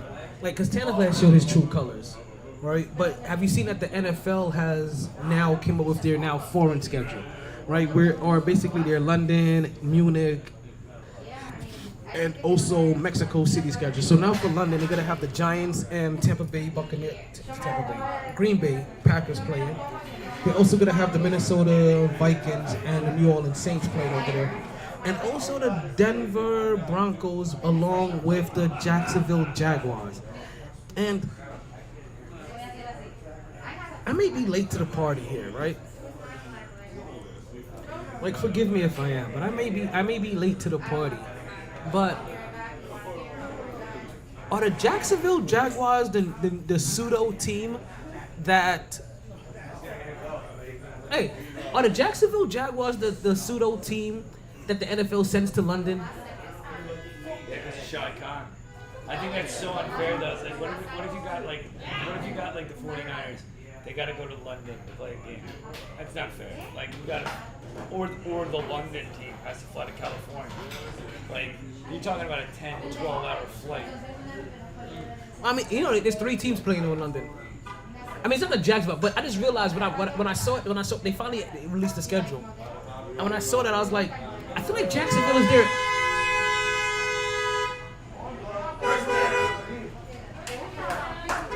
Let's go Heat! Hey, the Heat fans are finally waking up. What about that first pick though? What about that first? So are the Heat fans finally making it from the game? Is that what's going on? Finally. They won like 30 minutes ago. That's us. 45 minutes ago, I think. Maybe 30 minutes ago. Yeah.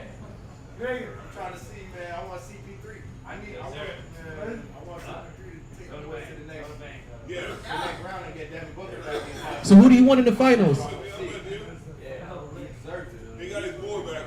Who do you guys want to see in the NBA finals? He's all right. He's all right now. Hey yo, Yeah. His partner. Booker's back. Yeah. Booker came back. Booker returned. He returned during the last series to save Chris Paul's ass. All right. You got to be catching the highlights. Listen, if Booker didn't return in that New Orleans series, they may not have made it out of that one. Okay. See, I'm a little bit behind. So who do you guys want? Who do you guys want to see in the finals in the NBA championship? NBA championship, we want to see the Heat. The Heat and who else? The Heat versus whoever. Versus whoever?